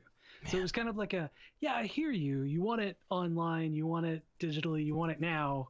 No. So they didn't actually respond to that. They just responded to it with posting this schedule, which does not at all post online. It's November is so far away, man. It really is. What's got me really worried, and not just for Black Widow, of course, but they're saying there's a possibility of reinfection and like re-emergence of the disease in the winter months. Yeah. And it's like, I mean, whenever why would you move it to November? Move it to like July, like when it's likely to be able to see it. I don't want this to get moved back again. I'd be so sad if this gets moved back again. This pandemic is very similar to it's being compared to the Spanish flu outbreak in the late 19-teens and early 1920s. Yeah. And if you look at the timeline of like deaths per, I think it's deaths per 1,000 is the chart that I saw. But in the U.S. in the summer of, I think it was 1919, it spiked.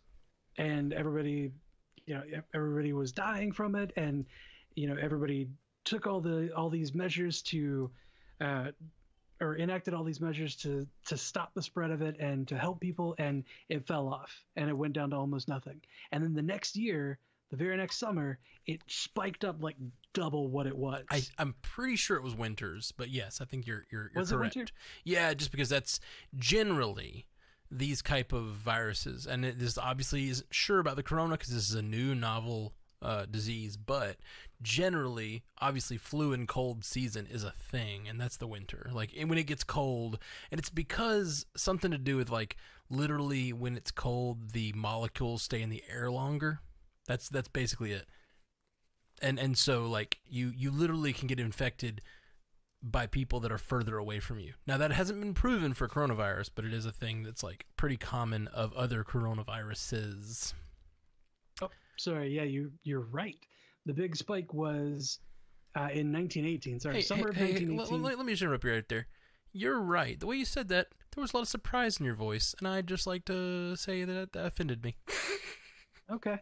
Well, in 1918 summer is when it spiked, and there were 5 deaths per 1,000 persons. That's so crazy. And then it looks like October, late October is where it started spiking again, and it was like 25 deaths per 1,000 persons. Yeah. So that's why I say it. That's why I bring up. And yes, we're definitely not a current events podcast, and but yes, that's of course not that you're saying current events. You're talking about 1919. 1918. Oh, sorry. Yeah. So, but generally it happens in the winter. So that's my worry with it moving all the way to November. I'm like, that's it, starting to get cold again, guys. What if we have to do this quarantine thing again, and I don't get to see Black Widow for like another year? I'm really upset. We're gonna have to start writing fan fiction, man. I think that's what I'm doing with my new show. Yeah, that's true. Script doctors, that's kind of fan fiction. But no, I'm actually like legitimately like all these TV shows, all these movies are shutting down because of this stuff, right? We're going to get a weird, like we've had such a glut of content for the last 10 years. There's been too much stuff to watch. And we're about to get to the point where there's just nothing new. Like we're going to hit a season where there's just nothing new for a while. This is almost like the writer's strike back in, 2012? Yeah, absolutely. Was it 2012? I don't remember. It was whenever Heroes was on, because Heroes was bonkers. Heroes season 2. Season 2 is when it happened. It's so crazy, the lack of care. Like, you don't have writers, so I get it. You got to keep writing your shows. There were a number of shows that like went really off the rails, and one of the I forget what show it was, but one of the shows had some early scripts, but because they could no longer be worked on by the writers, but they wanted to still produce the show, they just shot based on early scripts and didn't do any rewrites. And there were like blatant problems with all the scripts, but they're the kind of problems that get fixed in like further edits. But they just, it's a writer's strike. Film what you got. Slap it together. Yeah, it's crazy. Oh man, and yeah, no, we're about to get to that, but instead it's just like nothing can be produced. So we're gonna get a lot of It's reality. 2007. No, we're not gonna get any reality TV. Like, No, not even that. what's gonna happen to Listen to My Heart? I don't know, man. That's the new. I don't know what that is. That's the new Bachelor spinoff where it's all musicians in the house in the mansion. Oh, Jesus. I think it's called Listen to My Heart. I was trying to make a joke that I was really up on it. I just seen commercials. I think it's called Listen to My Heart though, because I think mean, that's it sounds right up your alley. I mean, you know me. I love my reality dating shows, and I love. I say all that as if I'm joking, but I have seen way too much of The Bachelor, especially in the last couple of years. And you're a musician, so like exactly. I thought boom. it's like something to do with like you have to get on. See, I don't even know the rules of the show yet, but it makes me interested because you have to like be dating, but also be making music together. What? Yeah, like that's the crazy thing, and that sounds like a crazy wrinkle. Like you should almost never do that, like in life. and and like you definitely shouldn't do it on a reality show. And I it sounds like the kind of train wreck that I have to watch. That's fair. That's fair. It does. So along with Black Widow getting moved back, like that kind of pushes everything else back, but it doesn't push everything else back the same distance. Eternals, actually, the Eternals movie got pushed back to February 12th, 2021, which is 3 months after Black Widow releases. Okay, and it was originally in November, right? Something like that. It was originally in the slot that Black Widow is currently taking. So it was going to be 6 months apart, but they halved that time frame. Good. So maybe we'll slowly catch up with with the slate, like where it was supposed to be. Maybe. So the Eternals is going. Shang-Chi got pushed back to May 7th, 2021, and Doctor Strange 2 got pushed back to November 5th, 2021. So we're getting 3 movies next year and only 1 movie this year for the MCU. Okay. Based on this release schedule. So 1 movie this year, 3 movies next year, and 3 movies the year after that. So far, but that's through July 8th of 2022. But we know they were originally moving to 4 movies a year, and Spider-Man 3 was supposed to come out somewhere in there as well. Okay, so this is just Marvel Studios. Okay, so we're interesting, man. I'm excited that they've got a slate because it's something we can start looking forward to. But we were fully hyped. I mean, we've done all these trailer episodes. I'm so pumped for Black Widow. Yeah, and I know that they do this. They have become experts at hyping us up to get it to a fever pitch right when the movie comes out.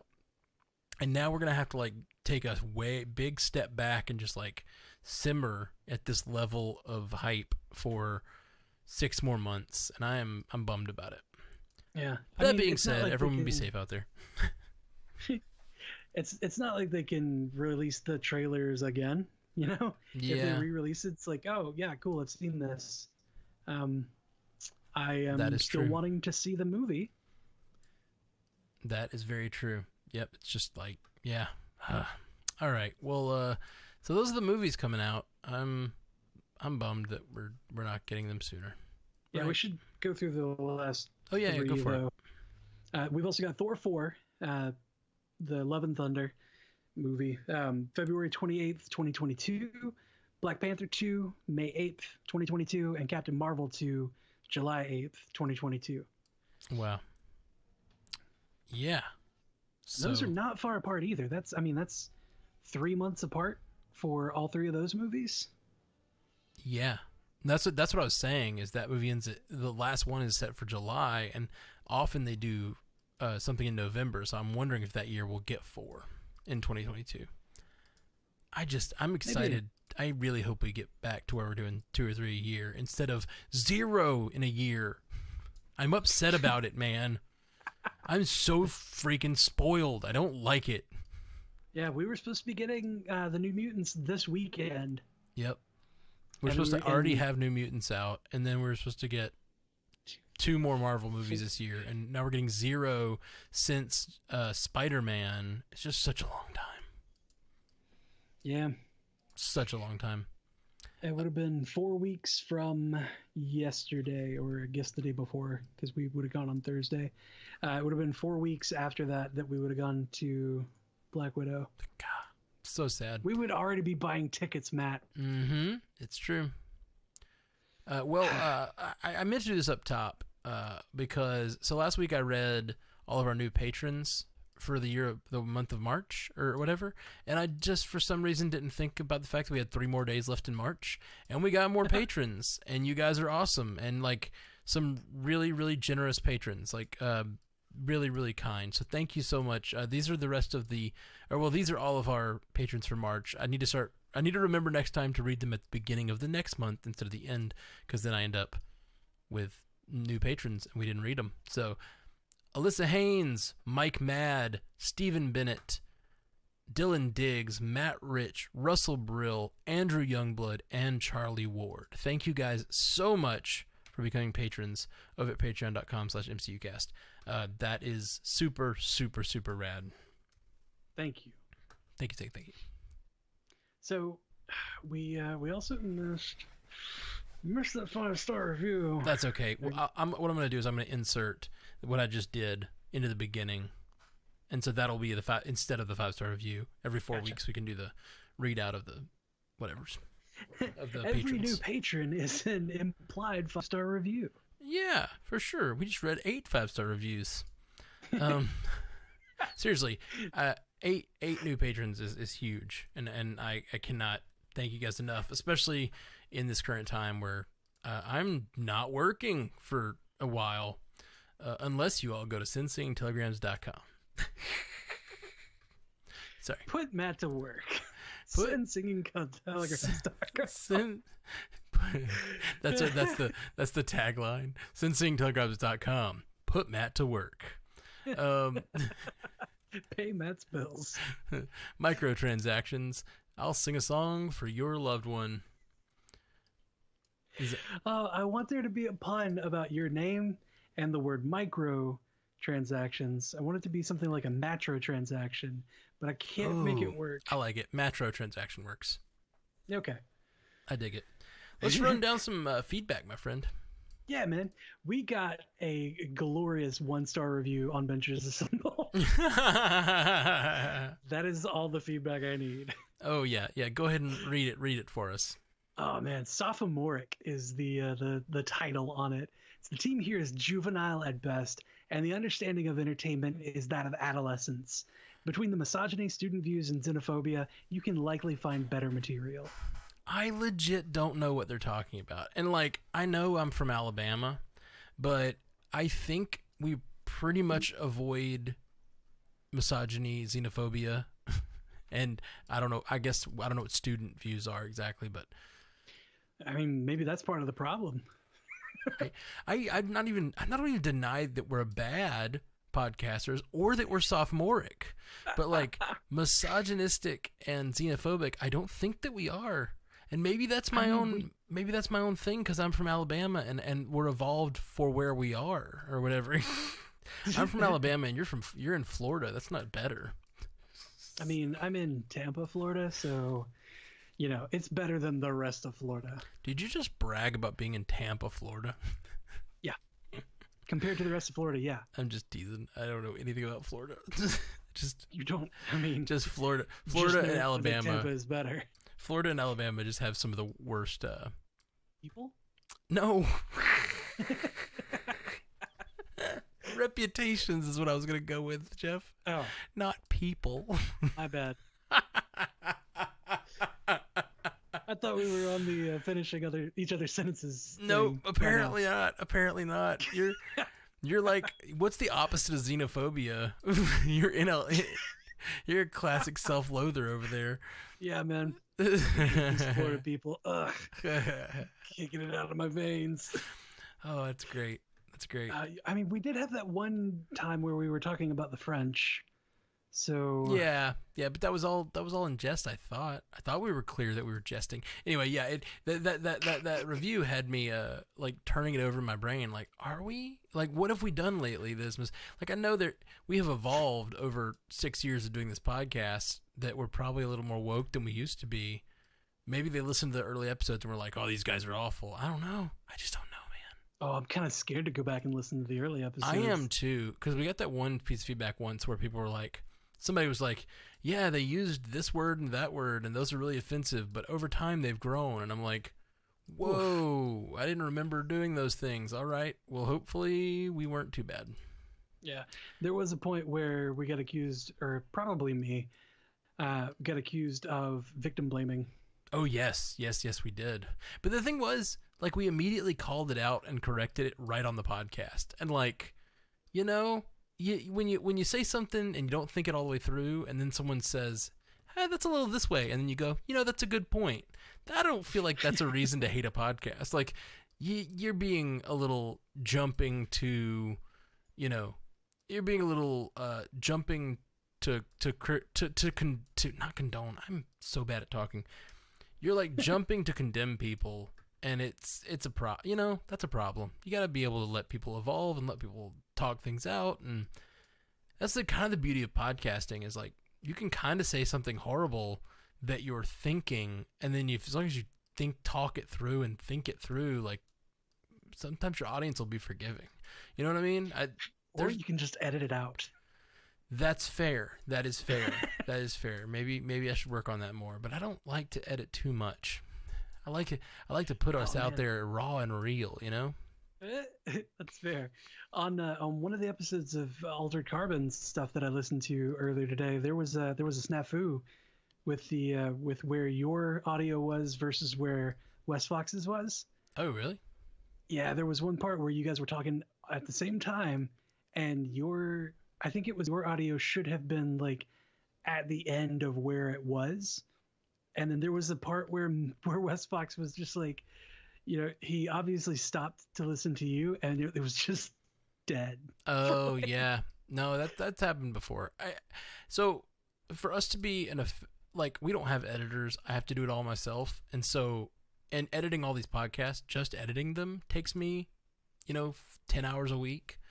At this point, like I'm really editing a lot these days, and so sometimes I have to do them in a fast manner, and so just to be able to do them, sometimes I make mistakes, and I apologize for that. That's a bummer, but I can't really do anything about it. Let me know though if you.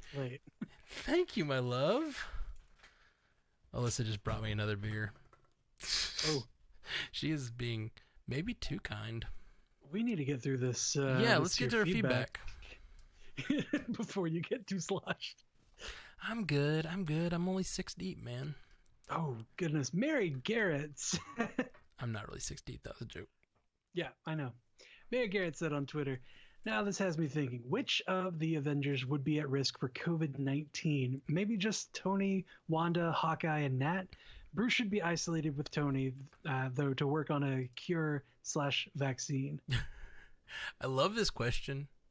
Just because Mary is such a Marvel light like we are, that she immediately is like, COVID-19, how do we handle this? Call the Avengers. Call the Avengers. We gotta fix it. I love it. Yeah. I mean, yeah. Tony's probably the only one over 50. I mean, except for Cap, but he's got that super serum working for him. Yeah. I think Scott. Oh, Hank Pym. Hank Pym is definitely at risk. Hank Pym and Janet Van Dyne, they're in trouble. Nah, Janet's got the quantum realm stuff going on. She can heal herself. Why is Wanda at risk? I mean, like, everybody's at risk. First of all, let's dispel that. Everyone can get sick from this, and everyone can even die from it. Not Thor. Immunocompromised people, and man, we are talking so much about COVID-19 this episode, and I know it's on everyone's mind. But we talked about it a lot at the top before anyone else even mentioned it. Yep. And we're an escapist podcast, Matt. We got to get off of this. Well, thank you, Mary, for writing in. But yes, I think you're I don't know why she says that Wanda, Hawkeye, and Nat would be. I mean, Hawkeye and Nat, I don't know how old they are, but they may be nearing a little older age. I don't know why Wanda would be. I think that she just means who would be a carrier or who would get sick. Not necessarily just die, but get sick. Yeah, I don't know. I mean, honestly, it sounds like it might be pretty. It's pretty transmissible. So anyone anyone in the Marvel universe, everybody stay home. That's the message.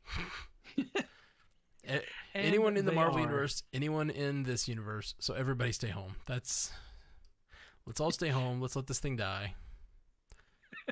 Take a page out of Scott's book when he was under house arrest. You know, play some drums. Yeah. Learn magic. Sorry, we just got done with Dark Phoenix, so I had Scott Summers in my mind. Oh, my bad. And I was like, what? What did Scott do? Except for just follow the Phoenix around. Come back to me. You said you'd come back to me.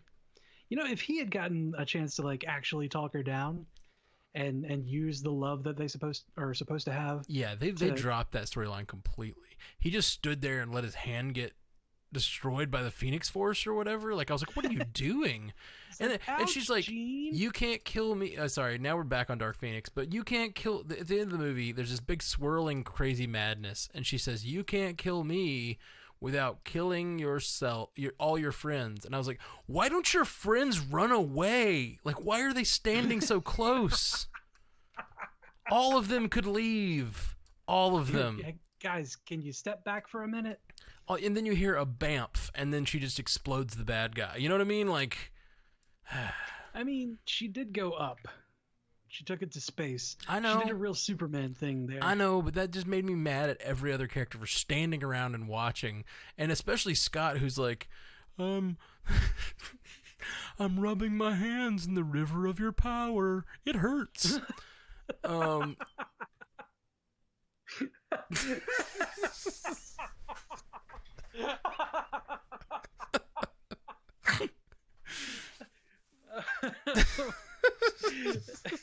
Hey, Vic, can you hold on one second? I'm laughing so hard I pulled my headphones out.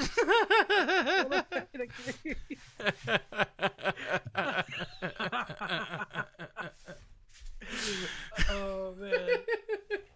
Okay, hey, I'm gonna hold on one second. I'll be right back. Okay. Sorry.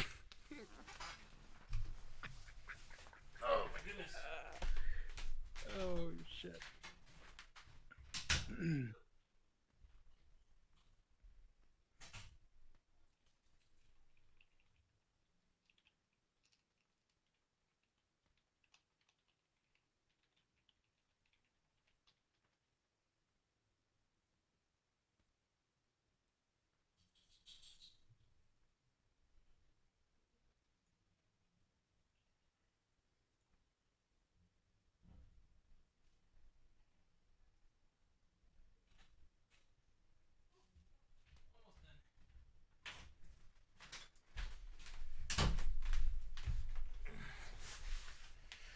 Whew. Sorry, live stream, for running away for a second. Yeah, totally. My girlfriend's bringing me beers for 2 hours. You know, it happens. Okay. Hey, did you know that you when you boomed and reboomed, you didn't change the Dark Phoenix text away? Oh no, I didn't. Sorry, guys. You might want to extrapolate on that booming. I'll boom some more. Yeah, okay, boomer. I'm a boomer. Ouch. Anyway. Properties. Sorry, I'm fixing that real quick.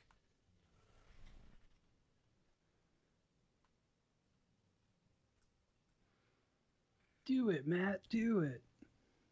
Fix it. Cast live. Bam. Oh, Okay. we're on BAM now. Bamf. All right. Let's go. Let's get into this next piece of feedback. All right, Gavin Fry said, so, in regards to where Taskmaster gets the claw thing, it comes from Infinity War during the Wakanda scene, just before they run out to confront the, I forget what they're called, things. Black Panther tells Wakanda forever, makes the W with his arms, and thus the claws come out. Anyway, just thought you guys should know. Does this mean Taskmaster in Wakanda? Love to hear your thoughts. See, this is where you're wrong, Gavin. That seems aggressive. Wrong. That seems aggressive.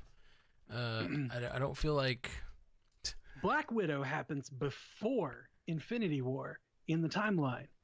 So, yes, I think Gavin is conflating two things. So people are wondering where he got that symbol. We know that Black Panther does that symbol because of that moment in Infinity War. We don't know where the actual character of Taskmaster got it. Because, yes, Black Widow happens before Infinity War. Yeah. He hasn't seen the footage from Infinity War yet because it hasn't happened. It hasn't come out in theaters because coronavirus hit there earlier. Things happen in Russia a lot slower than they do the rest of the world. No, that's not true. That's not true at all. Zach Manthe says, with the quarantine, I have time on my hands, so I started listening to previous episodes that I hadn't listened to before. I just listened to the Endgame Instant Take and have chills even listening to two people talk about this movie. Also, the thing I love and trust about Marvel is everything we think is a continuity error ends up coming back to be explained further in the next movies. So I don't think Old Man Cap sitting on the bench is a mistake. Cap doesn't understand the time travel as much as Hulk or Nebula, and so he made a selfish choice to retire and live with Peggy. Now, we have to live in a world where Cap messed up and created different timelines. So did Thanos when he came to our timeline. And the Avengers we have left might just have to fix this multiverse of madness where we can be introduced to bizarre new heroes and villains. What if the events of Black Widow happen in a different timeline than our own? Dang. Zach, I like that. I like this idea a lot. And it makes a lot of sense. I don't know if they'll go with it because I think they want to tidy up all that stuff. I think they wanted Endgame to feel tidy, but I do love, for me, this would be amazing.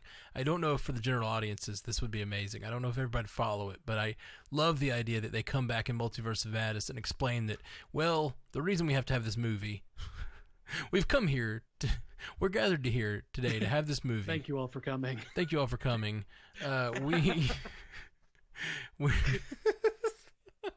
Go ahead. Come on. I want to hear it. We're going to now have a big exposition scene, Doc Brown style, and explain how all this time travel hinkety works caused all kinds of split off timelines, and then explain what happened as a result. So Thanos left the one timeline, and that caused all kinds of craziness. And then each of these other timelines, and Cap staying back created this timeline. There are 6 other timelines created, but they weren't too different because Cap returned the time stone. But him staying in this universe caused all kinds of spin-off problems. This butterfly effect. Yeah, I love that. What would be really cool, I think, is we could get a... Hold on. People in my home are just, they're playing stuff so loud. Is that music Anyway. at your house? Because I thought it was in my house. Nope, that's mine. Okay, good. I've like keep taking my headphones off and I can't hear it, and I'm like, what is going on? I'm sorry. I'm sorry that you continue to be the professional one here. So now that we're not talking on, so Gracia says, That's me. oh, that's you. Matt's going to the bathroom and you can totally hear it. Could you guys hear it? Is that just Jeff that could hear it? Because I don't know. I mean, I was 2 rooms over. I feel like that was reasonable. I feel like I was doing okay. I feel like I moved far enough away from the podcast, the live stream, to urinate. Oh, let's not talk about that. So, okay. So what if Cap going through and janking up the timelines caused this multiverse of madness, right? And the multiverse is all these different time streams, but the time streams all want to return to one. They want to collapse back in on each other, but we get an incursion type event type thing where people, the 2 universes are colliding and they're having to deal with these repercussions, and like universes are being destroyed from these timelines collapsing back in, and some people are left, some people are not. There's mutants in one of them somehow got created, and you get sort of that AVX sort of that wasn't AVX. What was that? That was Battle World. Secret Wars. That's the one. Yeah, so you get sort of a Secret Wars Battle World kind of situation, mashed up realities, and everybody's having a fight. And it takes them a while to kind of realign everything into one good universe. Yeah, I love that idea. I really do, and I love the idea that Alexis presented. Wait, no, that's not right. What did I just do? You deleted Zach. the. I deleted too many things. Sorry. Yeah, I love the idea that Zach presented of going so multiverse that you have to deal with all these things. But I don't know if they're gonna do it. But I love it. I think it's a great idea. Good. You're the one person I was trying to get on board with this. Yeah, I'm on board. I'm on board. Alexis Lopez has just been watching Agent Carter, thanks Disney Plus, and there is talks of Leviathan, and they seem to have help from young Russian girl spies. Do we reckon this was the Black Widow program? Yes. Absolutely, yes. They don't they call it the Red Room in there? Or am I making that up? I don't recall. It's been a while since we watched that. It has, yeah, but that is definitely the implication that those young Russian spy girls are from the same program that eventually creates Natasha. Natalia Romanovna. Mm-hmm. That's her comics name. Anyway, Nick Livesey? Livesey? Livesey? No, I think it's Livesey. Anyway, Okay. Nick sent us an email. Sorry, but I totally get why Spider-Man Far From Home got votes for being the worst.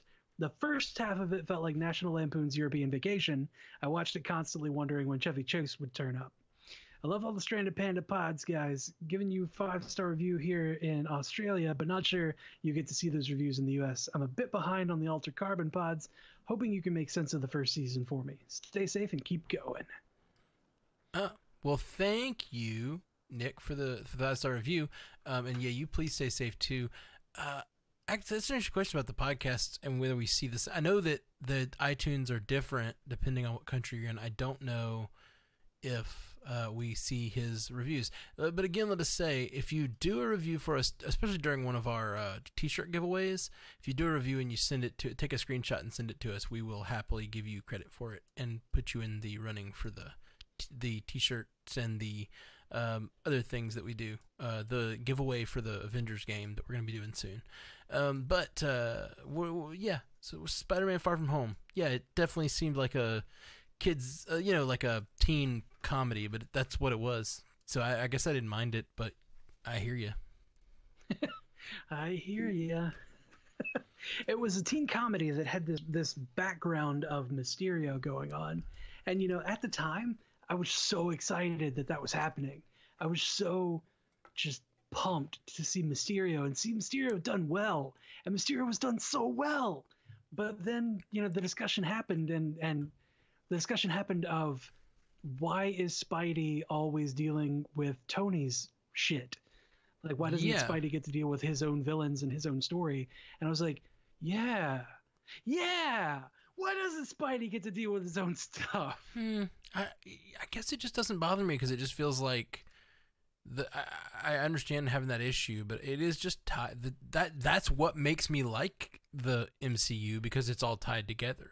It's not always starting from scratch, having to come up with a whole new villain. You do have these connections to each other. So like, how am I going to be mad that they connected it to another character? And yeah, I think that while Damage Control was related to Vulture and Stark was related to Damage Control and Happy was in the movie and he was in that final scene in the plane, I don't think that the first movie is that tied to Tony Stark. The second movie is clearly because he's dealing with the death of Tony Stark and it's like tied into that thematically. But I don't think that the first movie is so Tony Stark heavy that it really gives me a problem, The first movie is all about him trying to impress Tony Stark, so that Tony Stark will look at him as someone that can be worked with. Yeah. So that he can, and it's him trying to impress his cool new uncle, Yeah, that's true. Yeah. It's so funny. We keep talking about that movie, and I keep not forgetting, but I keep not focusing on the fact that Tony Stark is in it. But yes, it's like he steps out of the suit. Come on. I love that scene. Yeah. that's the thing though. That's what makes that he's the one who brought him into being a Avengers level hero, and I guess I just don't mind that his story is tied to Tony's. I pretty much that's why this whole entire universe is birthed from the 2008 Iron Man. You know what I mean? Like everything comes from that. Yeah, I mean, but you don't have to keep paying homage to it. You know, it like we know that it started everything back in 2008, and a lot of things are tied to it, and that's cool. But like, it's established itself enough at this point to where it's its own foundation. Yeah. But it is like he did take in Spider-Man. I mean, like, yeah, you can just say you don't like what they did, but like, of course he's gonna have problems related to Tony Stark, and he's gonna have in like relationship with Tony Stark when that's like a huge part of his character right now. That's how they brought him into the world. Was Civil War is Tony Stark going to pick him up? You know? Yeah, I mean, he's his mentor. Yeah, I just don't mind that he's how cool is that? I don't understand why everybody has a problem with it, but you know, people like what they like. I think it's just that because Spider-Man is such a hugely popular character in comics, you know, in his own right, and for so long Spider-Man was not ever a part of the Avengers. He wasn't on the team until like the late 90s, if I recall correctly. So he spent excuse me, he spent a solid like 30 years not on the team, right, and building his own thing, his own rogues gallery. That right, and I get it. It's different from comics. And that is where me and you differ. I never care if something is different from comics. I think that the comics are great source material, and when you can make them similar to comics, great. But it's never a problem for me. Now, if you compare it to the comics and it's just clearly better in comics, that's fine. But I don't think this is that case. I think it's different from comics, but I don't think it's better in comics necessarily. Yeah, I mean, when something differs from the comics and it's done well, or if they take it from comics and it's done well, and they're inspired by comics and it's done well, and they, you know, kind of change things here and there, it's fine as long as it's done well. But if it's not done well, then it's like, why didn't you just stick to the copy? It was written. It was right there. Yeah, but the thing is, I don't know that, like, we just covered Dark Phoenix over on Bingers, and I don't, that movie tried to stay a lot closer to the comics than previous X-Men outings had. And I don't think it was better for it. Like, you know, honestly, like the parts where it was good are the parts where they got to be characters emoting and dealing with the trauma of each other. And when they brought in all of the Phoenix storyline along with that, it was just garbage. And I think that's the main issue that I have with the film, is that, you know, they tried so hard to just kind of cram Phoenix in there when they haven't even established like forming a team and going through the multiple steps that are involved with forming a real team and showing us how they are as a family. And, you know, you have to occasionally deal with crap from each other. Somebody gets on your nerves, but then like, we got a job to do. Let's, you know, stuff that for now, because we got this job to do. Let's go do the job, and then we can deal with our shit later. Yeah. Or, you know, it comes out in the field, whatever. Like, show us that. Show us those interactions. Show us the character moments. Make us care about the characters. And they were just like, cool, here's some little teensy bit of character. Oh, but no, Phoenix, right? Phoenix and aliens. Holy crap, guys, aliens. Like, yeah. I'm with you, but let's tie this back in. I think this is exactly why I like that they use Tony Stark and his character that has been well established as the sort of driving force. And exactly, the foundation and the driving force behind Spider-Man's storylines, because you don't have to do a lot of extra work to establish a new character or a new set of characters when you've got Tony, who you can just easily spin a fun character like Mysterio off of, and then you go, and now Spider-Man build that character. And then I think Spider-Man as himself has been a very meaty character, and then the other characters, and like that's why connecting the universe the way that Marvel has is so powerful, because when you start a new thing, you don't have to start from scratch every time. You know what I mean? So that's why I think it's actually a positive. But yeah, I understand that criticism. But that's not even what Nick was saying. That it just seems like European Vacation, and I agree with him completely. I don't know that it's a bad thing though. Yes, like, that was the movie, and that's what they wanted it to be. They talked a lot about how it was going to be a John Hughes movie, or a, similar in vibe to John Hughes, and I think they accomplished that. I think it's a it's a Breakfast Club type teen comedy that turns into a superhero movie halfway through, and I'm not upset about that. Yeah, like I'm down with it. Yeah, I enjoyed it a lot, but I know not everyone did, and I love that everyone has different opinions too. So that's good too. Do you love that? I love it. I love it so much. Teach me, everyone. Teach me. Teach me how to have opinions. No, I just really do. I like when people have completely different opinions from me, because it shows that just everybody has their own thing. Everybody likes what they like, and that's cool. Chris Hayes up next says, how does Marvel keep the hype train going for Black Widow with a rain delay? If you want to call it a rain delay, that's fine. Chris Hayes, yeah, I don't... We did talk about that earlier. We did, and I just don't know. I don't know. I thought it was worth reading again because I don't know. I don't know. It's not up to us. And it's not up to us, Chris. Yeah, and I'm really upset. Actually, it might be. It is partially up to us. That's what we do. That's what we do here is we keep our hype up for Marvel, even when they leave us for a year and a half. We keep your seat warm. You said you'd always come back for me. Oh, no. It's a quote from Dark Phoenix, everybody. Yeah. Got it. No, I know you did, but other people might not have just listened to our Dark Phoenix episode, so. That's fair. Zach Manthe says, last time I'll post today, maybe. I know a lot of people are talking about how they'd like to see a Spider-Verse movie with Tobey and Garfield joining Tom Holland, but I would love to see Andrew Garfield join the MCU as Harry Osborn. I think he'd make a great Harry and would have a great dynamic with Tom Holland. The ages would be very different, which would be interesting. I don't really know from comics what their age difference is. I think they're closer in age, right? Were they friends in comics? Is that a thing is that from the Sam Raimi movies? I don't really remember. I don't really remember early Spider-Man. I think they were friends. I think they went to college together. Okay. Or they went to high school together, and Harry was just the rich friend. Yeah, I know that in the Sam Raimi movies they were close, and that I don't know if that's something that like we're all attached to because of the Sam Raimi movies, or if that's something that we can throw out and go back to more comics appropriate where does stuff. My knowledge of Spider-Man end and Sam Raimi movies begin? I don't know. I don't either, man. I don't know. I can't answer that for you. I gotta go. I gotta go do some introspection. Or some reading. We've got two more before you go to introspection. Okay.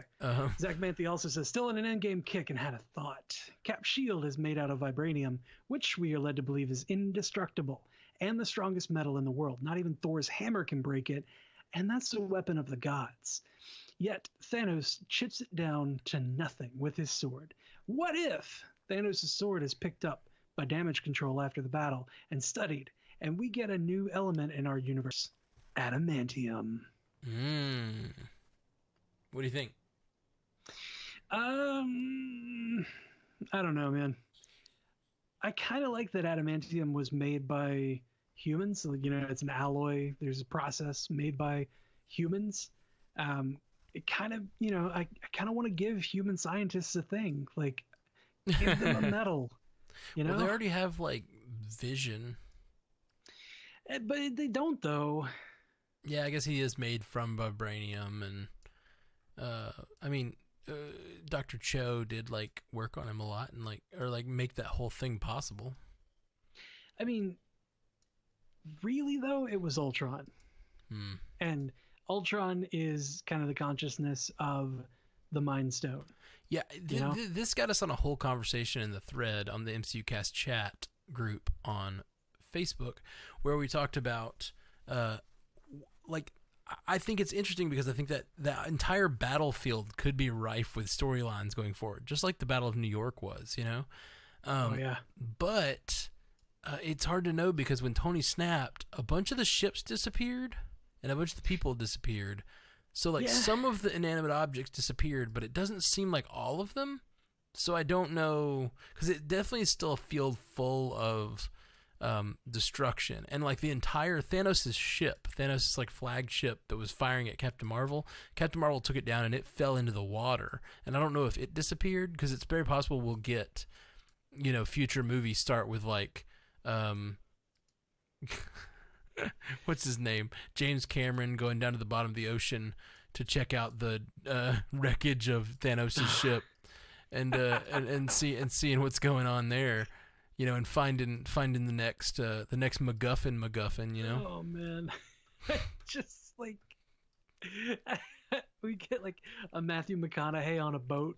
Yeah. Just being like a treasure diver. Yes. Shirtless Matthew McConaughey diving down, picking up pieces of Thanos' ship. All right. All right. Got you some adamantium right here. Hey, see that? That's pretty good adamantium right there, boss. Oh, God. All right. Jesse Cook says, thanks to this quarantine, I was finally able to binge The Witcher, which is absolutely fantastic, by the way. I can't help but think how likely it is that Marvel Studios will target Anya Chalotra, who plays Yennefer, for a future role. It seems like they like to get these actors who are relatively unknown early on after they have a breakthrough role. She's also young enough to stick around for a while if the role called for it.